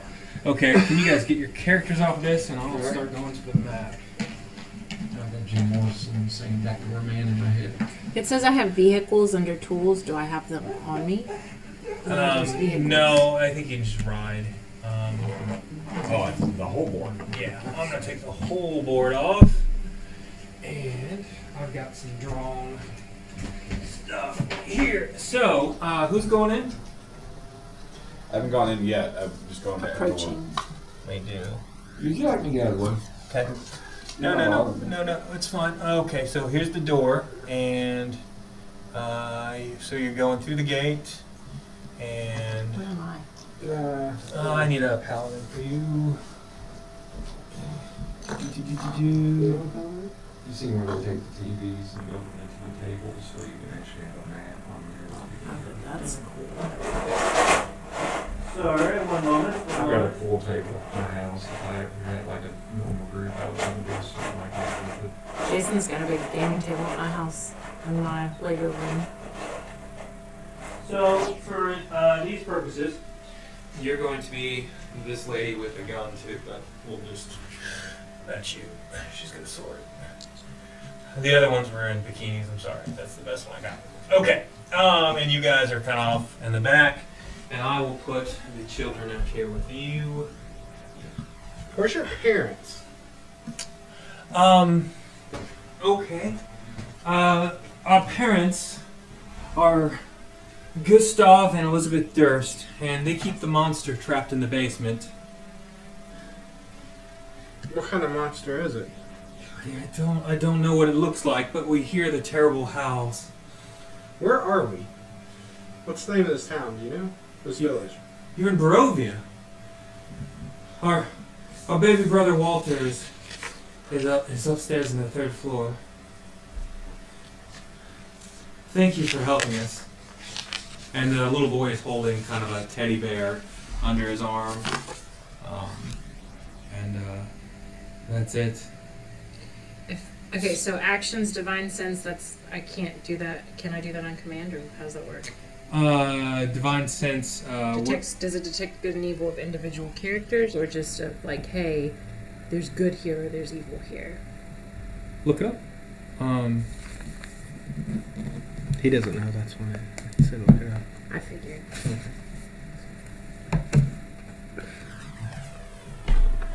Thanks, John. You just pulled the curtain back on the Wizard of Oz. He just standing back there in his box.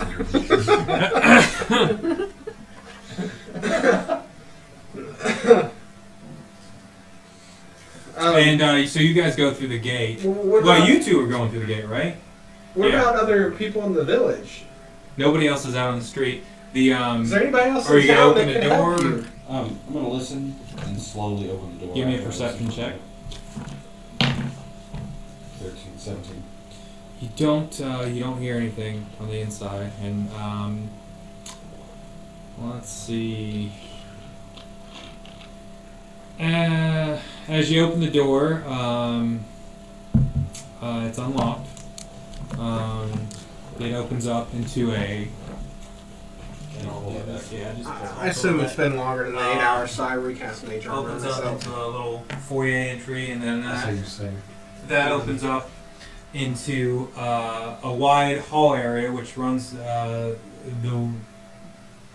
width of the house. There's a black marble fireplace at the other end through those doors, and a sweeping red marble staircase you can see on the right if you're looking through. So here, so it goes through here, and you can see these are all opened up. And Should we go give support before he goes? I was actually. there are no thinking lights probably inside, second but your front, dwarven and vision you can scouting see. it. I should be the one probably sneaking through there. Okay, you better run up and catch him. Yeah, so as he's making his way in there, I'm gonna like calmly put my hand on my dwarven friend's shoulders, like, please think it first. Go ahead. Go upstairs. There's supposed to be a kid up there. Get the sibling, get out. So Well, they said the parents were downstairs. parents are downstairs, the kids upstairs. In the basement, there's a monster in the basement. The parents are with the. Are the parents the monster? Did your dad do this to you?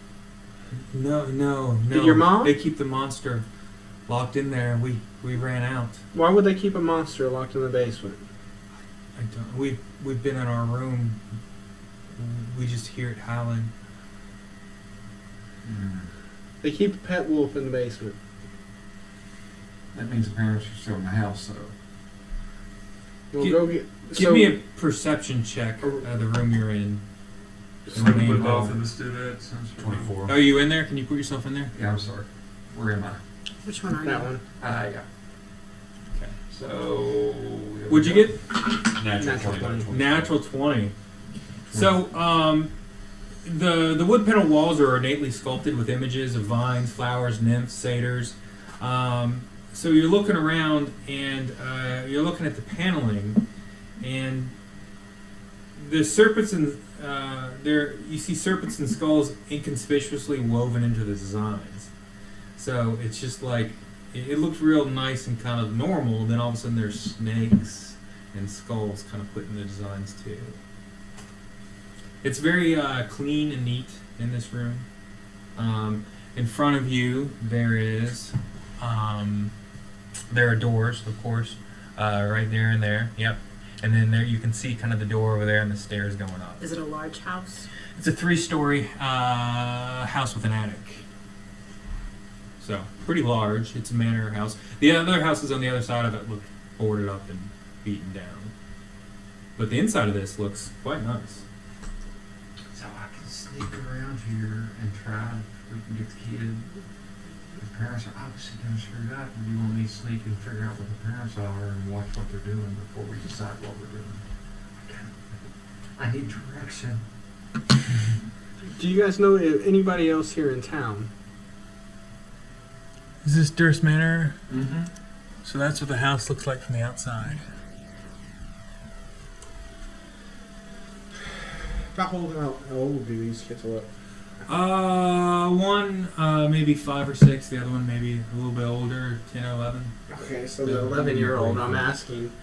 Hey, who else is in town? Anybody else can help? Is a constable or anything like that? Our parents kept us in the house. We don't. investigate this for sure. Go there first. The stairs go up. Stairs go up. You may want to go in there with them. Yeah, I think I'm going to go in there with them, and then can I cast It's never worked. Divine Sense? Okay, so you go into there into the main room. And then if I cast Divine Sense, it says I can tell if something is... You can open your awareness to detect such forces until the end of your next turn. You know the location of any celestial fiend or undead within 60 feet of you that is not behind total cover. You know the type of any being whose presence you sense, but not its identity.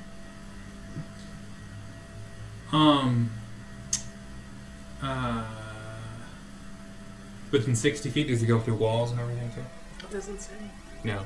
Behind the walls, total cover. Total cover. Yeah, you don't sense anything, anything evil or fiendish or anything like that. Alright, I'm going to go in and help them out. We're going to try to bring your sibling and your Is that a parents level out. spell or was it a cantrip or? It's an action. Okay. So you kids stay out here. Is there any safer place for you to go? We'll wait here in the foyer. If that's okay. And Okay. they'll come here and they'll wait right here. Alright,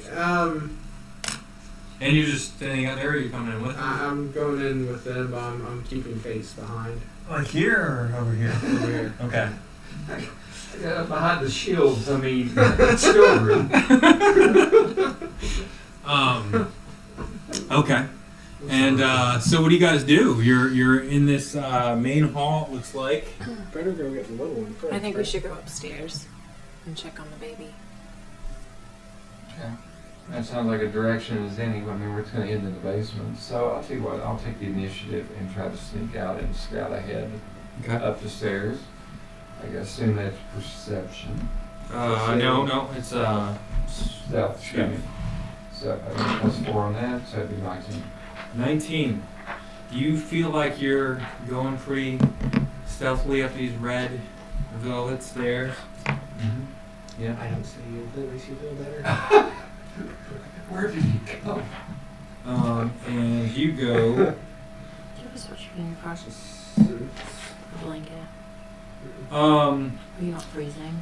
Unlit oil lamps are mounted on the walls of this elegant hall. Hanging above the mantelpiece is a wood frame portrait, it looks like.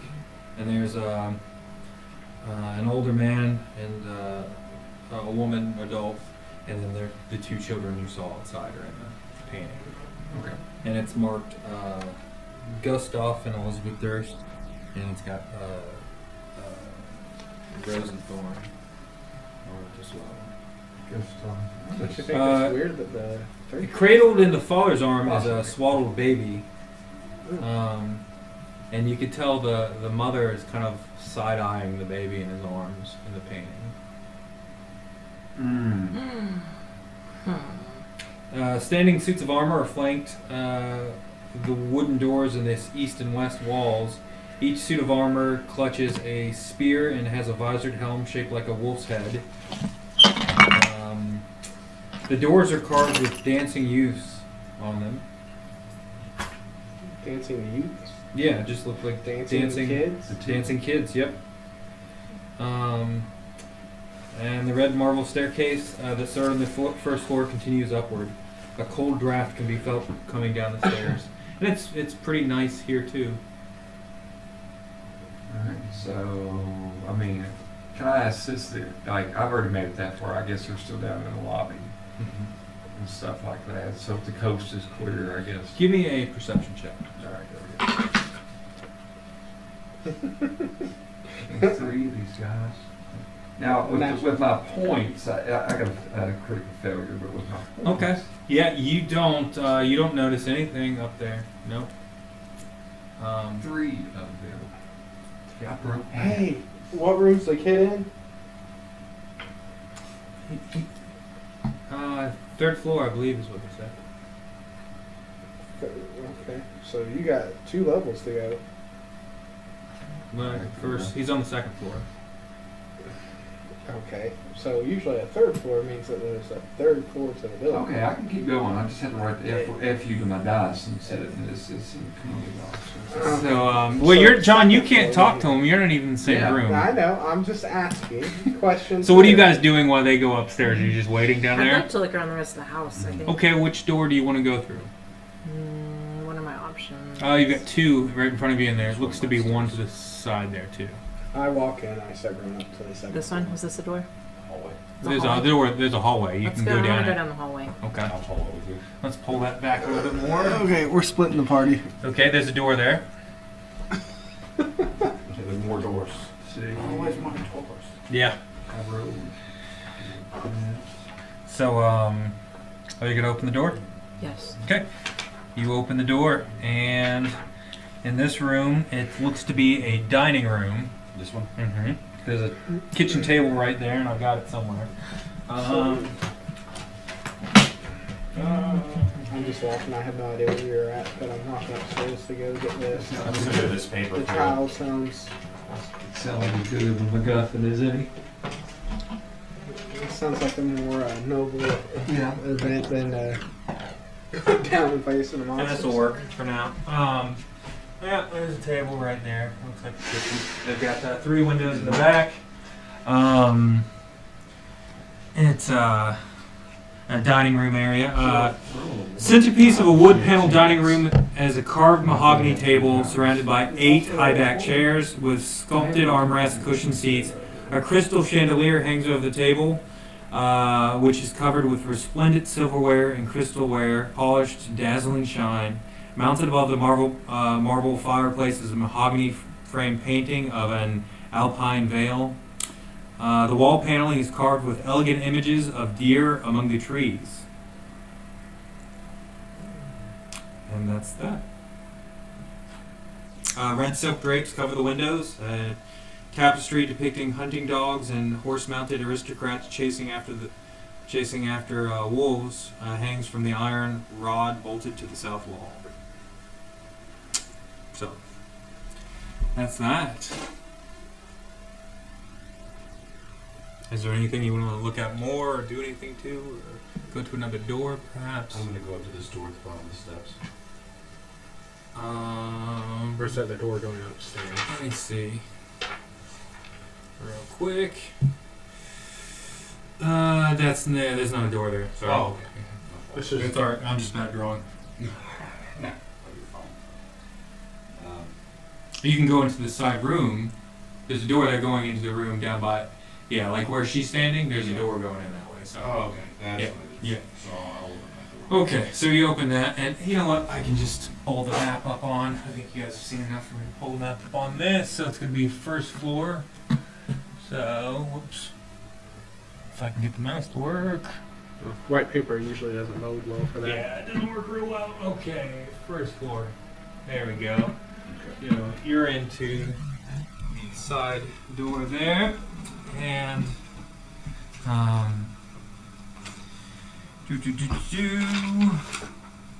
which is the kitchen area is tidy with dishware, cookware, and utensils neatly placed on the shelves. A work table has a cutting board and rolling pin atop it. A stone dome-shaped oven stands near the east wall. Its bent iron stovetop connecting to the hole in the ceiling. Behind the stove to the left is a thin door leading to a well-stocked pantry. All the food appears to be fresh.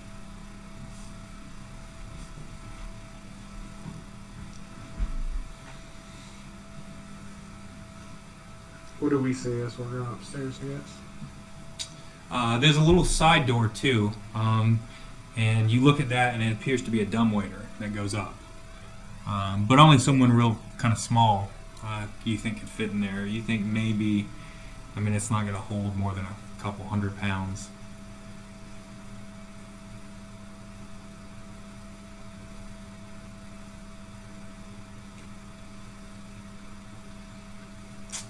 So that's what you see there. I'm gonna holler out for his companion. I think we should go to the second floor. Okay. So you guys all go to the second floor to meet up with? Yeah, we've been basically up there. Okay, you two are all, so you guys meet up at the second floor in the, go up the red stairs, and it's the room with the armored people there and the wolf armor people. yeah, the wolf armored people. That's correct. Yep, and that is okay. And yeah, what do you guys look at anything in particular, or We're looking for the little kid. okay? Give me a perception check. Ooh, 20. You see in the corner, hiding by one of the doors, is a little, looks like a puppy, but it's emaciated. It looks like it hasn't had food for a while. It's real skinny. You thought it was a rat for a second, but it's a little white baby poodle, it looks like to you, and it's got a collar on it, and it's just kind of hiding in a corner.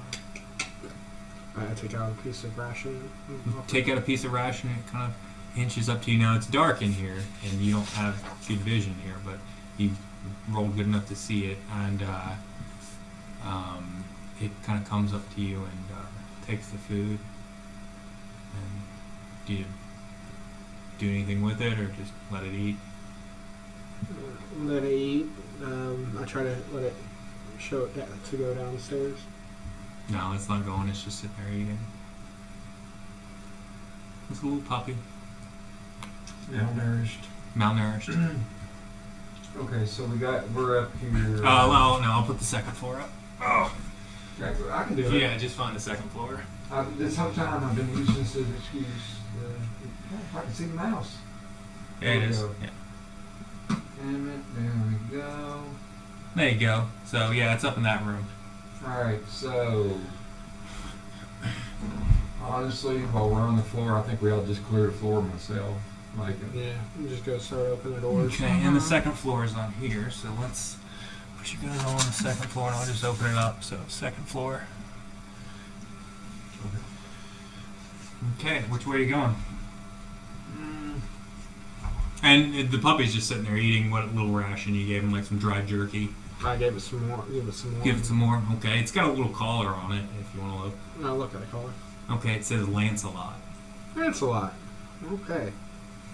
who's a big boy? Okay, so I'll tell you what.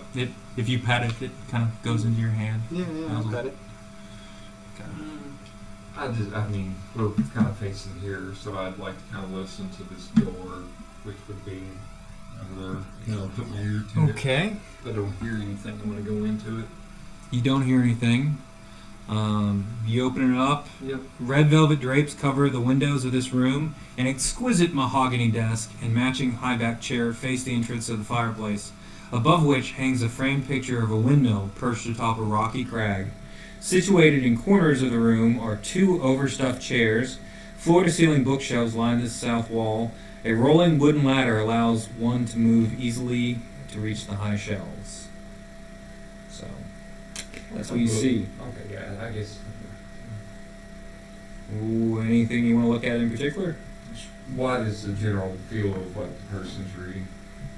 There's a book. I mean, in general, when I look at titles and stuff like that, are we talking cult, are we talking gardening? History of... They're ranging topics including history, warfare, and alchemy. Several shelves contain first edition works of poetry and fiction.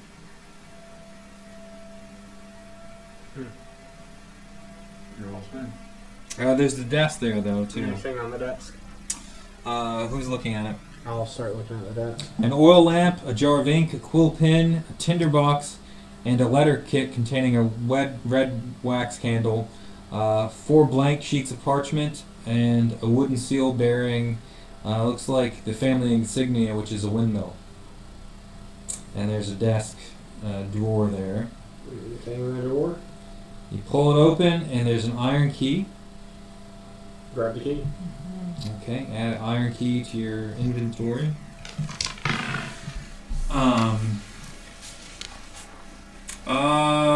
Let's see.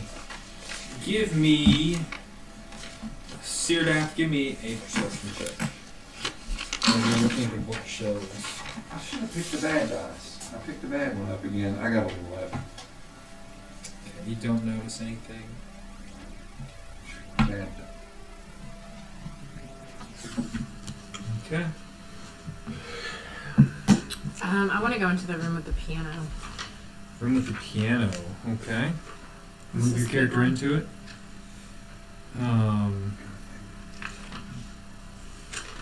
You open the door.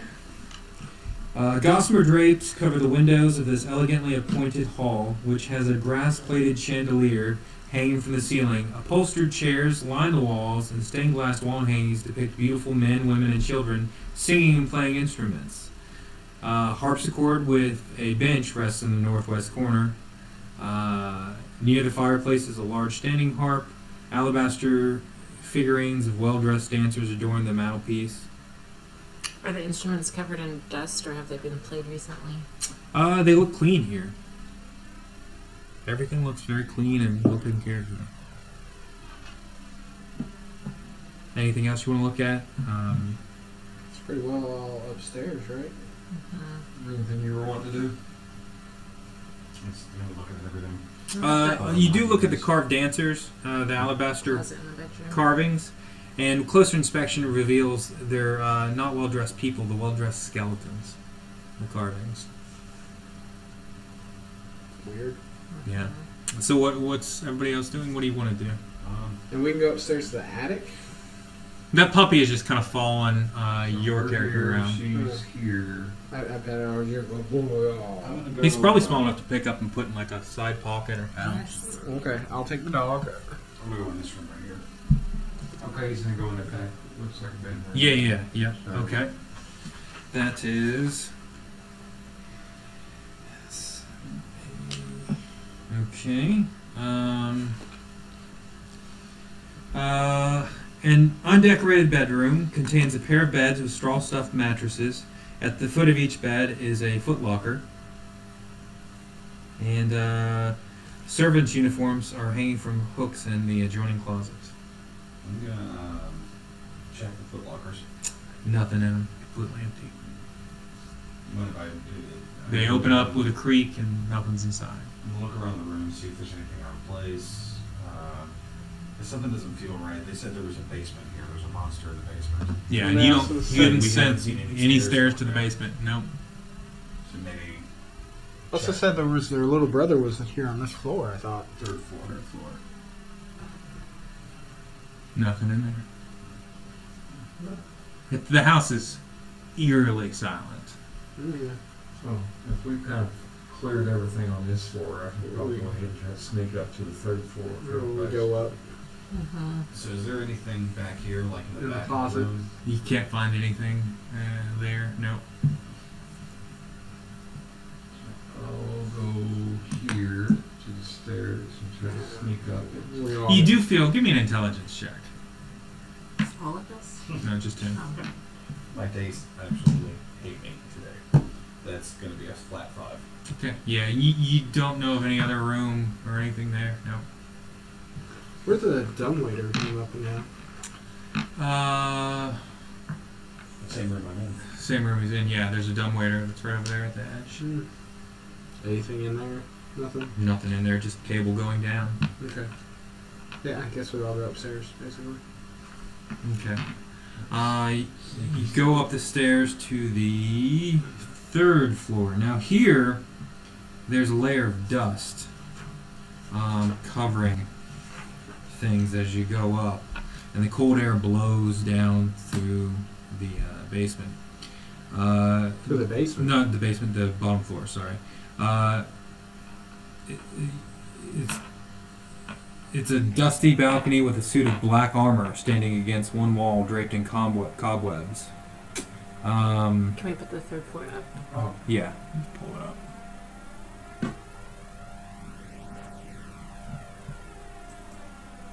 Yeah, so that's that, and the armor is across the way on that wall. Yeah, and you guys can pull the blanks back over here and put yourselves by the stairs on this wherever you're situated. Wow, you used a lot of paper for this. I did use a lot of paper for that. Just put yourselves by the stairs there on the third floor.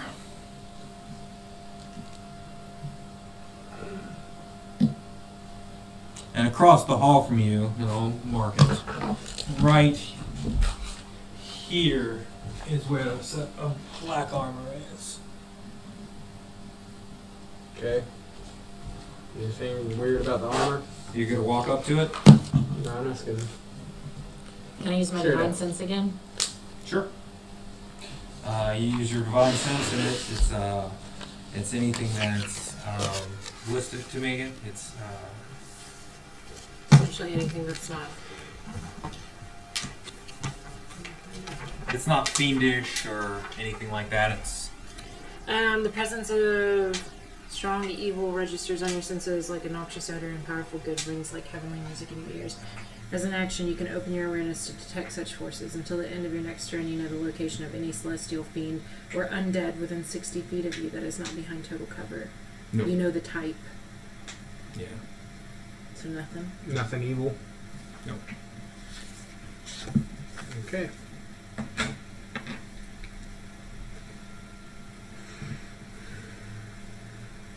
Yep. And that's what you guys see. So why is there so much dust up here? Is that a bathroom right behind the suit of armor?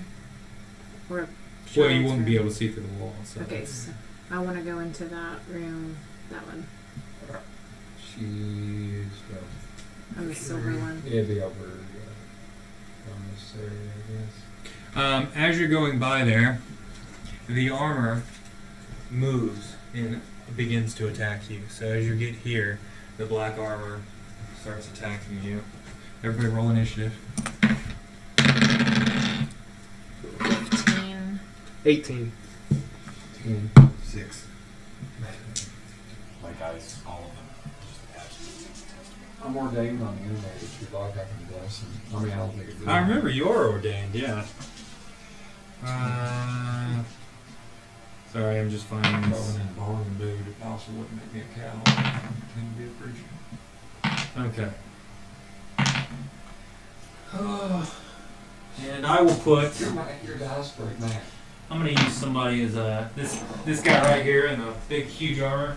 He's gonna be my animated armor right there. Okay. And you guys got. You got what now? 15. 18. What did you do? 18, 15. I don't think we can travel Eryk, what'd you get? 6. He is not really above a 6. And what'd you get, Adam? Oh, I wrote 10. 10. So, Adam. You gotta train it. Oh. Okay, and then I will roll for the armor, which got a 19 plus. So that goes first. It goes first. Aren't you so glad you're right next to it? Yeah, Um, you losers. Didn't take the initiative. so it will. It's 2 attacks on your character. Trill does a 13 hit. Nope. Bashes off your shield How do you know that? because Armor you got class is 19 18. AC. So it has to be higher than an Yep. 18 to hurt me? Hit it or higher. Sweet. And then 16, 17, 18, and 20. So that hits. So it's a. Gets 2 attacks? Yep. Take 3 points of bludgeoning damage as the armor a big metal hand slams into you. So take 3 points off my max HP. Yep. And then it's to Marick. Firebolt. Okay. Ooh, natural 20. Can you crit on You that? can crit. So I just roll it twice? The damage twice? Sure.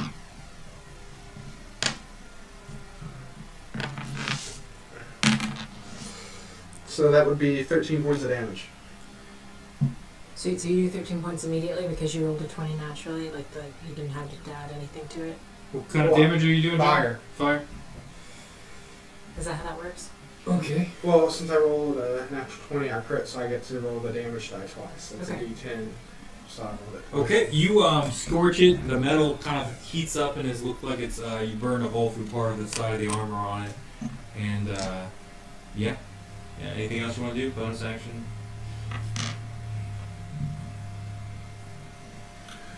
It'll be okay, Lancelot. Don't worry about it. Oh. Okay, Trill. What are you doing? I'm gonna attack it. Okay. What do I roll? A d20. With your longsword, 15. Yes. Plus 3, so 18. you hit it. Claim it. You slam into the armor. Roll a d8 for damage. It's this one. 6 plus, is that 1? Where? On your bottom right. It says longsword. Yes. Plus So, 1. 7. 1d8 plus 1. 7. Okay. You clash into it and you take off the shoulder armor piece. I don't know what it's called, but it comes off and hits the ground. And that's anything else you want to do? Move. Yeah, can I retreat slightly? It will get. Just a 5-foot step out? It'll get an attack. Stay there. Okay. Yeah, You got the defense. Okay. Then we're to Syrdath. So, shoot. I'm thinking about. Taking a puppy from me to turn that? No, I'm not gonna throw a puppy. Shoot. I guess. Honestly, I want to kind of go like, since I'm not engaged and stuff like that, I'm gonna look for it like I'm looking for a kid. So I'm gonna kind of open this door. You're just gonna go open that door. Okay. And look in it. See what we got. Okay. It's always looking for something. Let me grab the door. Okay. That room is. Pretty good against this. We're doing a lot better against this than Yeah. other die rolls. Don't know if we're doing good, but Dust and cobwebs shroud an elegantly appointed bedroom, and the adjoining nursery. Double doors, set with panes of stained glass pulled open to reveal a balcony. If you can look that far. Yeah, I guess I'd run in there. Like I said, I'm looking for the kid. And as you open the door, you see a ghostly figure standing right there that turns and looks at you. Close the door. The action was opening the door. You get 6 seconds. You open the door. Can you use a bonus action to close it? I guess. I mean, it'd be up to you. Well, I don't think it's gonna matter when it. Yeah, I'll let you do it. I mean, we're talking comedy go here. Yeah. Yeah. Okay. Yeah. You open it and you just close it right back. You see that scene from Ghostbusters where she does. Yeah. Like, Do we see a piano somewhere? And If only. No. That, you know. no, that's okay. So you close the door and. Kid's not in there. Okay. Glorin Silveraxe. alright, I'm gonna get up to within 10-foot range, not right on him. Yep. Stay 10 feet away, and I'm gonna swing at the super armor.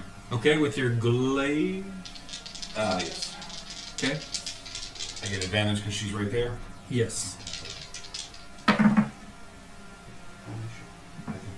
So that's probably not gonna hit him because it was armor. That's 13. No, 14.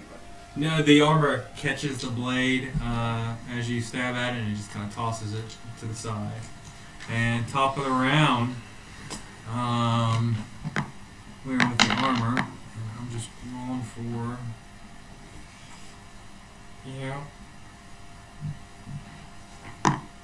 Okay. The armor is going to go after, I guess, the paladin sitting right next to her. 2 attacks. 6 misses, just swings and misses. The one that got the shoulder padding and armor knocked off, it just didn't swing well. And I rolled another 2. Missed completely, both times. Okay. Actually, you were doing so great at dodging. I mean, Yeah. It's like this Obvious. is the time we can build you up here, you know. What kind of armor are you wearing? Heavy armor? Oh, nope.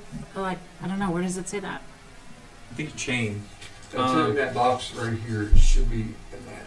It says heavy armor, light armor, medium armor, shields. No, that's what you can use. That's proficiency. Oh, my bad. I do not know what I'm talking about. Why did you listen to me? Mine doesn't say anything. Rourke. Let me see. Rourke. Marick. Marick. Sorry. We're gonna fire away. Ooh, 17, so I hit, I'm sure. Yep. That'd be, Well, 17 plus what? plus 5. Yeah, you. 22. See, it doesn't say. That's a whopping 30 points of damage. 3 points. Okay. Yeah, you scorch another hole in it. Tiny hole. Stop load that thing. Trill, your turn. And I'll give you this I'm going one. to attack with my longsword again. Chainmail. You're wearing chainmail. What do you 11. have? Plus 11 plus your attack. plus 3, so 14. Glances off the armor. Can't seem to get through it. Anything else you want to do? Okay, Syrdath. There's a ghost in there. Alright, let's see. I'm in here. Can't go there. God, yeah, that sounds fun. I guess I might take it, hop in there and shoot the thing, the armor guy with an arrow, I guess. Okay. So I will join the fray and kind of watching the door. I'll give you. Well, you don't get In advantage. fact, I'm going to say I'm kind of facing the door a little bit too. Well, that's the door right there. But, you know, kind of, yeah. Anyway. Shit. That'd be 7. No. Okay, you shoot and it sticks right in the wall with a thud. Thung. And Glorin Silveraxe. Again, with the swing. I'm messing with the drywall. That's a nat 20. Okay, yeah. About time. Alright, nat 20, and that's d10 for damage plus my strength bonus, 3. That's 8. That's 16 plus 3, so 21 damage. How do you want to do this? Glorin being frustrated that nothing has been working since he's been in this damned, place. It's messing with his senses and making him miss every attack. He's going to take all of that frustration out straight down the center of the suit of armor. You cleave it straight down the center, and it's been heated up from these fire blasts from it too. So, Hold on. Actually, I'm going to try to cleave across the helmet. okay. Just knock the helmet clean off. Cleave across the helmet. Once you cleave across the helmet, the whole thing falls over. It's still got a little singeing from the fire that hit it, but that helmet is just cleaved in two, and the tops are spinning, kind of on the floor, and it falls over. It's gone. Hey guys, there's a ghost in the other room. And as you say that, the just screaming woman comes out. What are you? And she's coming after you. Oh shit. What are you doing in my house? We came And to save a baby named Walter? she will corporal movement. Yeah, she moves through it. Nothing? Okay, she's gonna try to attack you with her hands. Oh gosh, that's like the third 2 in a row I've rolled. Oh, Good, keep that die. That's a 6. I take it a 6 doesn't hit you. No, sir, it doesn't. Okay. How's holy water being splashed in your face feel? Okay, that's it for her turn. So it's top of the round I don't to want to do that. Marick.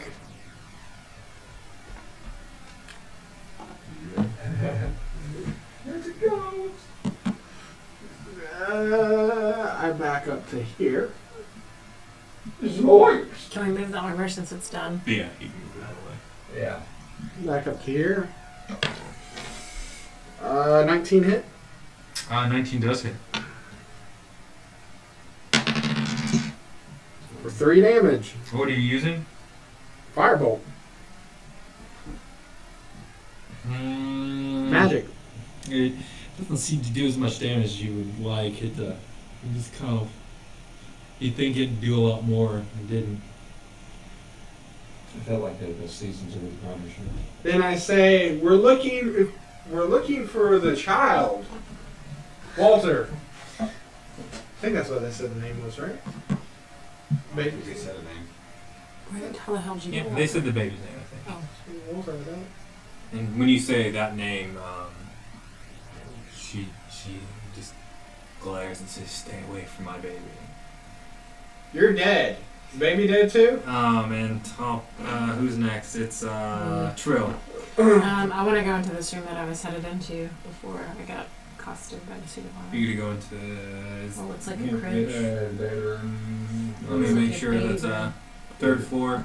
You gotta go around the side. Yeah, you go in. That's 13. It's this dark room contains wooden tub with clawed feet, a small iron stove with a kettle resting atop it, and a barrel under a spigot in the east wall. A cistern on the roof used to collect rainwater, which has borne down the pipe to the spigot. Was it used recently or covered in dust? Covered in dust. Okay, that's your action. Syrdath. Good point. Good point. They don't know this one. Let's see. Right next to the... Alright, so I got that flask of holy water. I'm gonna. Okay, Splash give me a What would that roll be? give me a roll plus your dex. And your dex, go.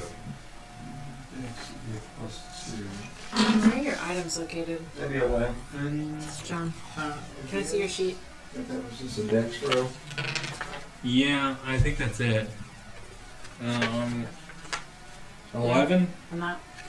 Wait, my dex, that'd be like, it was a 9 I rolled, and I misspoke, Grayson. It is 11, yes, right. Okay, you just miss. You throw it and it breaks on the ground and the holy water doesn't hit it. Sorry, nice use of an item. I was encumbered. Did you want to move or do a bonus action? I say I got her attention, so I'm going to probably, I just want to double down on defense. Okay, Glorin.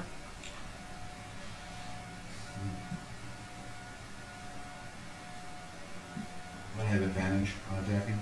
Yes. Okay, I'm gonna swing. Okay. 15. Hits. Get her right in her 6 plus. incorporeal body.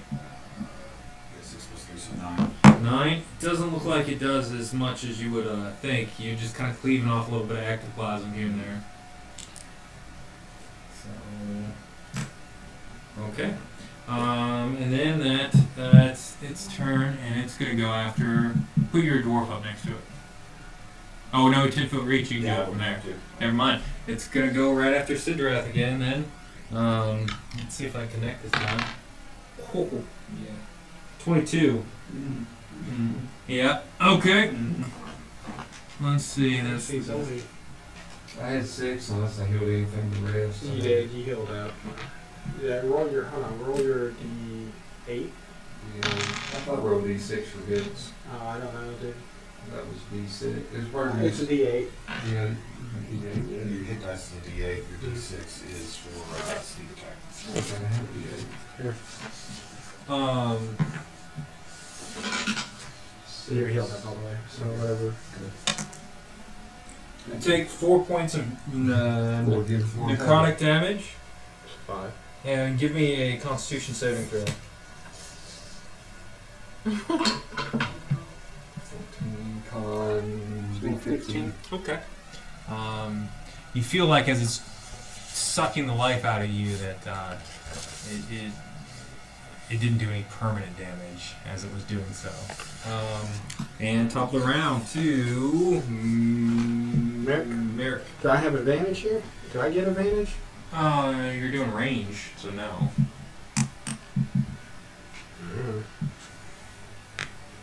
Sure not going to get close enough to do, what is that, 19 plus whatever Hits. I hit?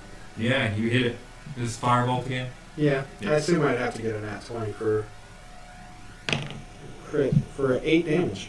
Okay, yeah, you burn into it. It didn't like that. It kind of turns at you I pat Lancelot. and oh, that's adorable. And then Trill. I'm going to pull out my holy symbol because it's an item I have. What is the holy? Is it like a necklace or like a? The symbol of your deity. It's a symbol of whatever your deity Okay, is. and then I'm going to leave Come this back out? room. Yeah, is that one action? Is that what I got? I can leave the room. That's a move action. That's move action. You can still move more. You got 35. What's your movement speed? 20? 30. 30? Yeah, you got 30 movement. I'd like to go into that bedroom. 5, 10, 15. Oh, right, yeah, right in there. Okay. That's 12. Okay. Oh. You go into Dusty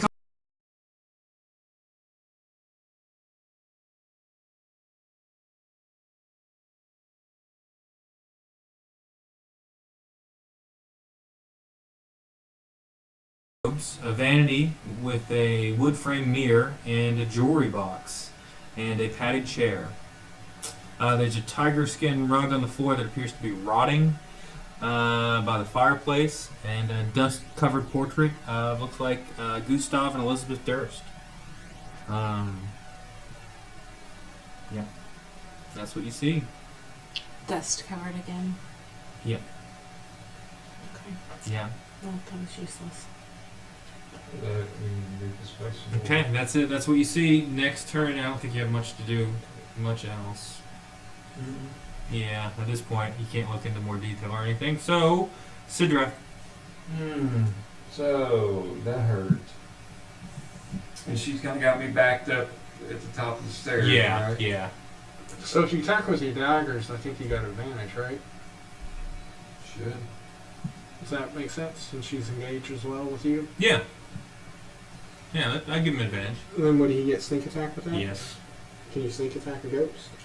You know what? I've done a lot of things, so I might as well try that. So it's, Get her, Ray. You get a roll 2D, well, roll 2d20, right? For Yeah, take the highest. So Alright, roll so it again. Yeah, To see it. 4 on the first one, and then 9 on the second. No, you, Be 13, but 13 hits. okay. 13 hits, and that would be a d6 plus 2. D4 plus 2. d4 plus 2. Well, then he adds a d6 to it. Then do the D6. I rolled a 1 last time. Okay. So it'd be 3, I guess. You Next one. 6 plus 2. okay? So you 5. It was a total of 5. do. Yeah. Okay. So you do a little bit of damage. It doesn't look like it's going all the way through. It's your smectoplasm went on the wall, but it just. I mean, you messed up her ghostly dress a little bit, but that's about it. Murder for me. Keep chipping away, right? Okay. So after Syrdath, it's Glorin. I saw what he did with the holy water. Mhm. I have some on me as well. Yeah. So I'm going to grab, just if you'll allow me to, kind of right before I pull my blade back, and I'm going to keep it on my belt. Yeah. Just break the top off, dump it over the top of the weapon, and then swing. Sure. Oh yeah. There. Yeah, that's fair. Nat 20. Okay. Perfect. Use these dice more. And holy water's let me look at it quick. You guys saw that roll 6 with these. It's yeah. And a 10, so that's Okay. 16 plus 3. 3, so 19. 19. Okay. How do you want to do this? Tell me it's dead. There's things I want to say, but we're recording. Well, it was for dead children. to begin with.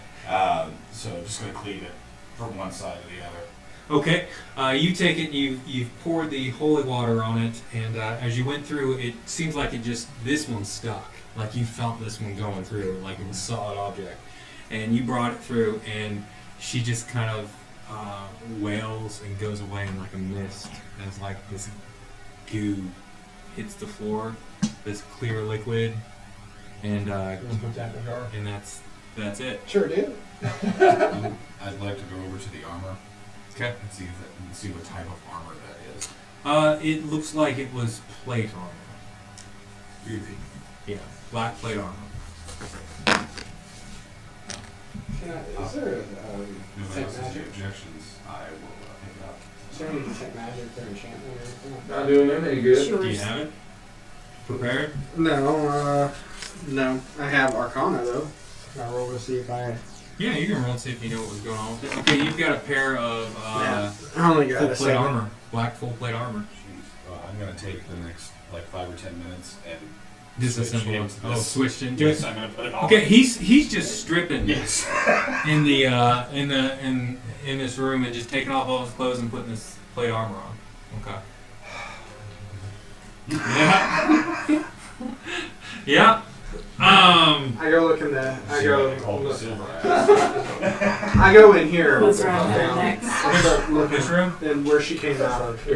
Where she came out? You mean Yeah. Oh, of course, yeah. the harpsichord, the bedroom? Okay. So I'm wearing Can I follow, or are we still in an action sequence? We're not in action. You're out of We action finished sequence. searching that room. Searched your Okay. box and all that. Okay, yeah. So the jewelry box. Let's see. Smart. You've played before. Okay, Usually yeah. The it's a jewelry good idea box to leave the on the party and vanity. fight It's made with something. silver and gold filigree. So you get a jewelry box. I'll tell you how much it's worth later. So I got a jewelry box? Yeah.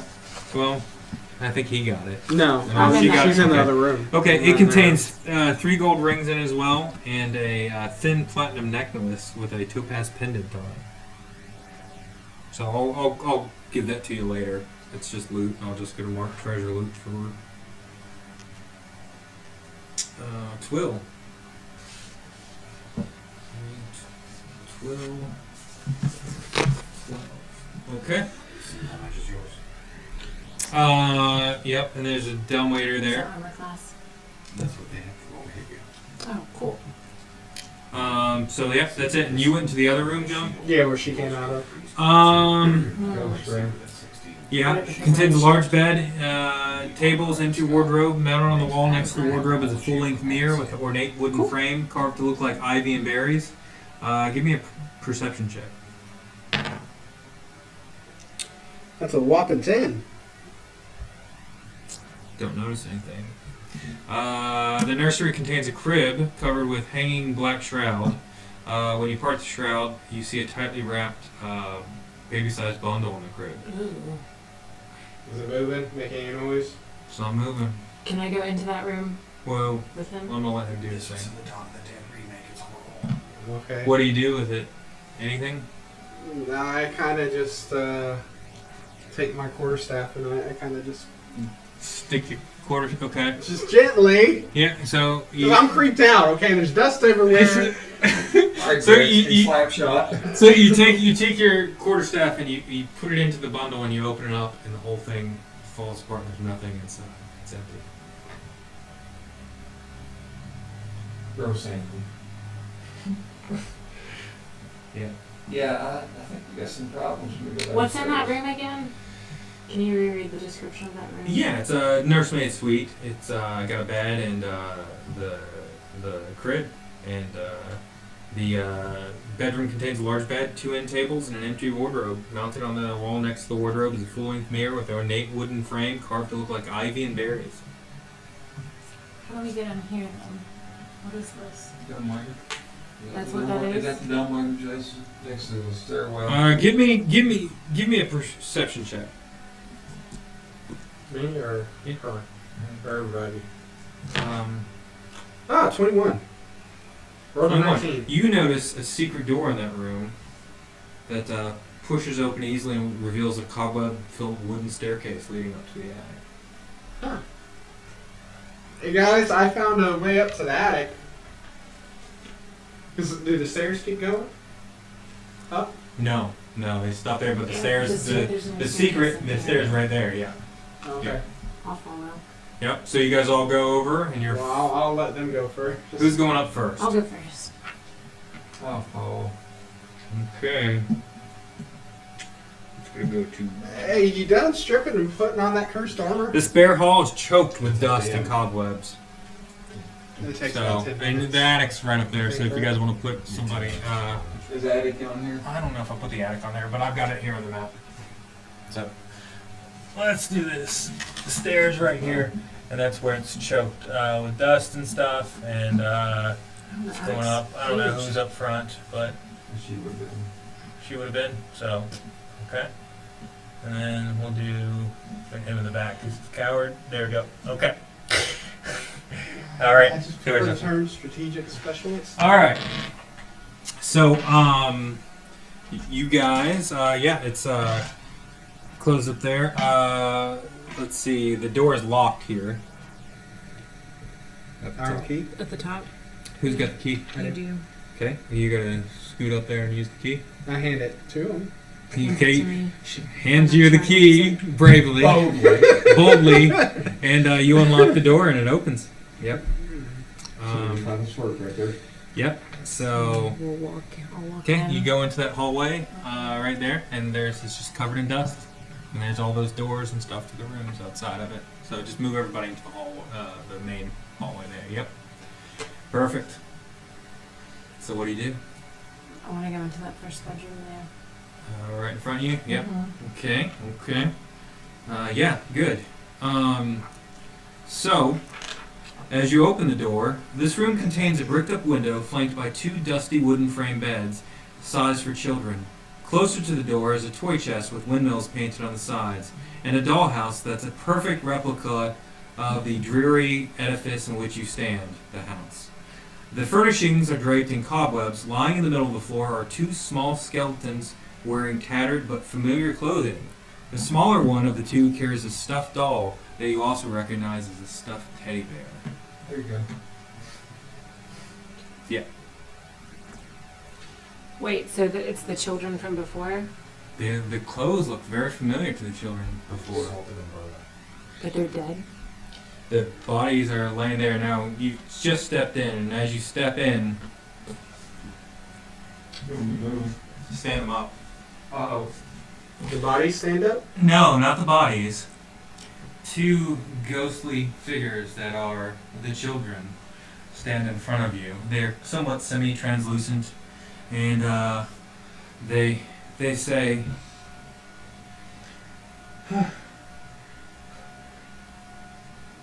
"Welcome to the house." And they just look down at the bodies and look at you. Our parents locked us in here to protect us from the monster in the basement. How do we get to the basement?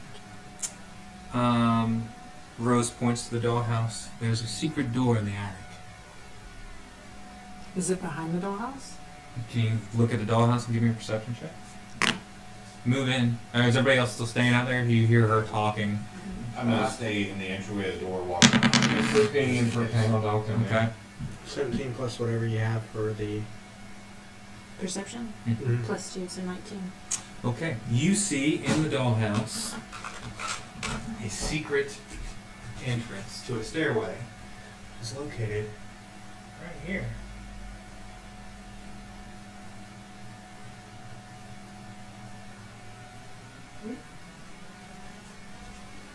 Was Lancelot your guys' dog? No, we never had a dog. Our Mama and Papa wouldn't let us have one. What kind of monsters in the basement? We don't know. We just heard this screaming, and Thorn just kind of scratches, his chin a little bit, looks down at his teddy bear on the floor. And just we mostly spend time in the room. Okay. You want in there? We'll give you guys a proper burial so you guys can be at peace later. So, did you stick your head in it? Yeah, Yeah. that's exactly right.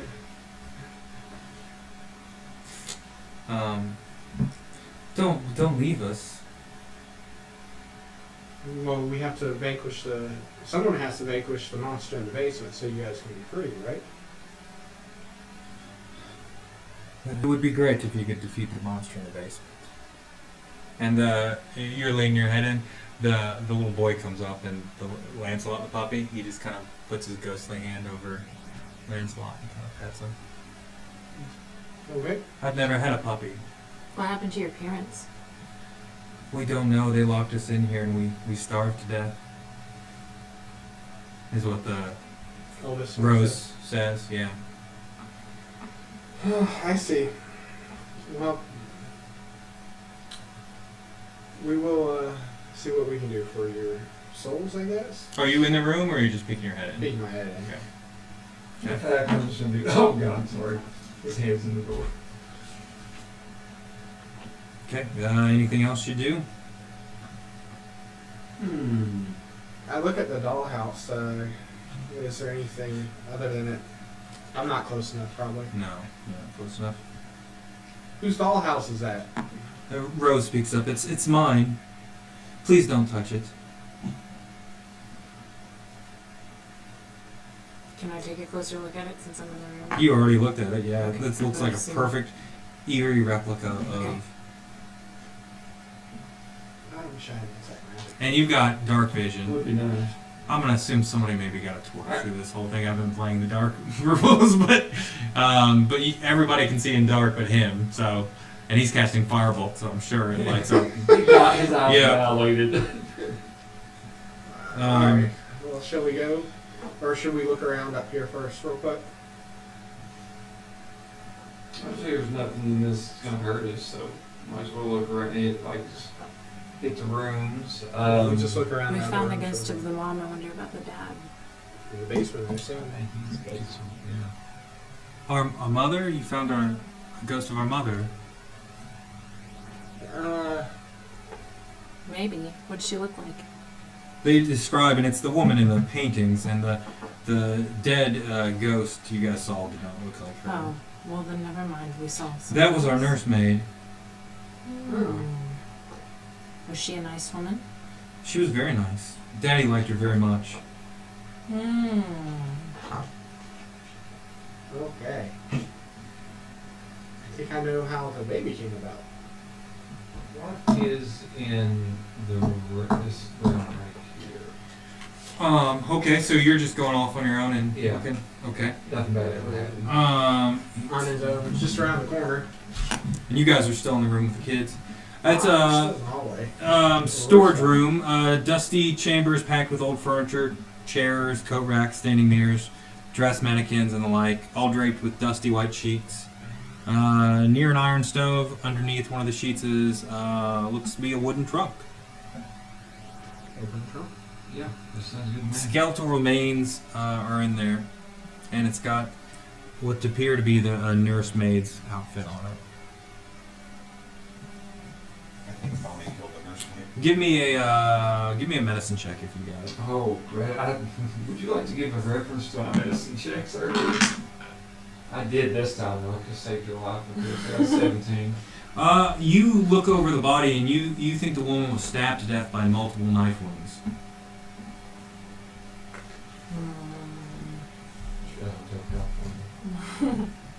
Yeah. So what do you guys do? You're in there with the kids. Who both of you are in there. Was you were in there initially though. When you left, Yeah. when you left, Thorn got agitated and said, "Don't go, don't go," and he walks into your body, and you feel a cold sensation. You gain the following flaw. I didn't notice you left for him. Sorry. That's fine.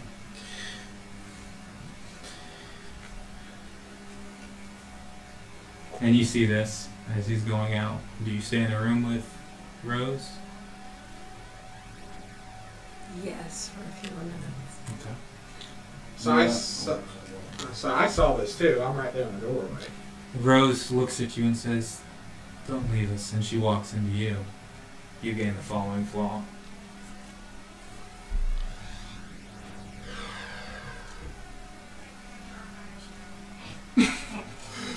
Okay. So that's your personality. Everything else is the same about you, but you just feel different somehow, and you have those new flaws. I look at the dollhouse. Okay. I'm gonna do an Arcana check. And I had a whopping 13. It looks like a perfect replica of the Durst mansion. I already set this thing Would I on have fire. seen this door open? Real dry. It didn't open, but you hearing about these guys hearing about where it is, you could find out where the trap is. Okay. That's where I would have gone immediately while they're doing all this, because I never went in the room. I just had my back to the Okay, door. so you're just going to the I'm gonna stairway. Check out the stairwell. Okay, cool. Well, I guess we should, I'm gonna follow. yeah, I guess we should get going. Is there... Just gonna follow. What? No, I guess I'm gonna tell Rose bye. Oh, wait, Yeah. I've gotta do this, don't I? Yeah. This is the role-playing bit that I'm not good at. Go for it. You and Rose are one and the same at this moment. Okay, so I need to shove this dude out of my way. Yeah, she just pushes you out of the way and says, "I'm gonna go. I'll lead. You follow me," and goes into the basement. What do you do? I say if a little boy, when it finally takes hold of me and I was in here and I looked in the chest, Yeah. still, I probably scream. Yeah, you just wail. And I'll run out in the lobby. And you see everyone going downstairs. No! You know, it's like... Yeah, and for the people watching, Rose gains the people possessed by Rose, which is Trill. Following flaw: I like being in charge and get angry when other people tell me what to do. For Thorn, he gains the following flaw: I'm scared of everything, including my own shadow, and weep with despair when things don't go my way. So that's the flaw they've got. As you all climb down the stairs or ladders or whatever it is, I'm crying. Okay, so down the ladder. It goes several floors down. Spiraling staircase. It's dusty. Looks like it hasn't been used in a while. So, At this point, we're going to take a break so everyone can level to 2. Oh, okay. That's where we are. Sounds Or good. we could stop for now. We've been playing for a while. How are folks doing? It's late. Let's stop. We'll call this our first session. Everyone will level to 2, and we'll continue the trek through Durst Manor after this. Thanks for watching, guys.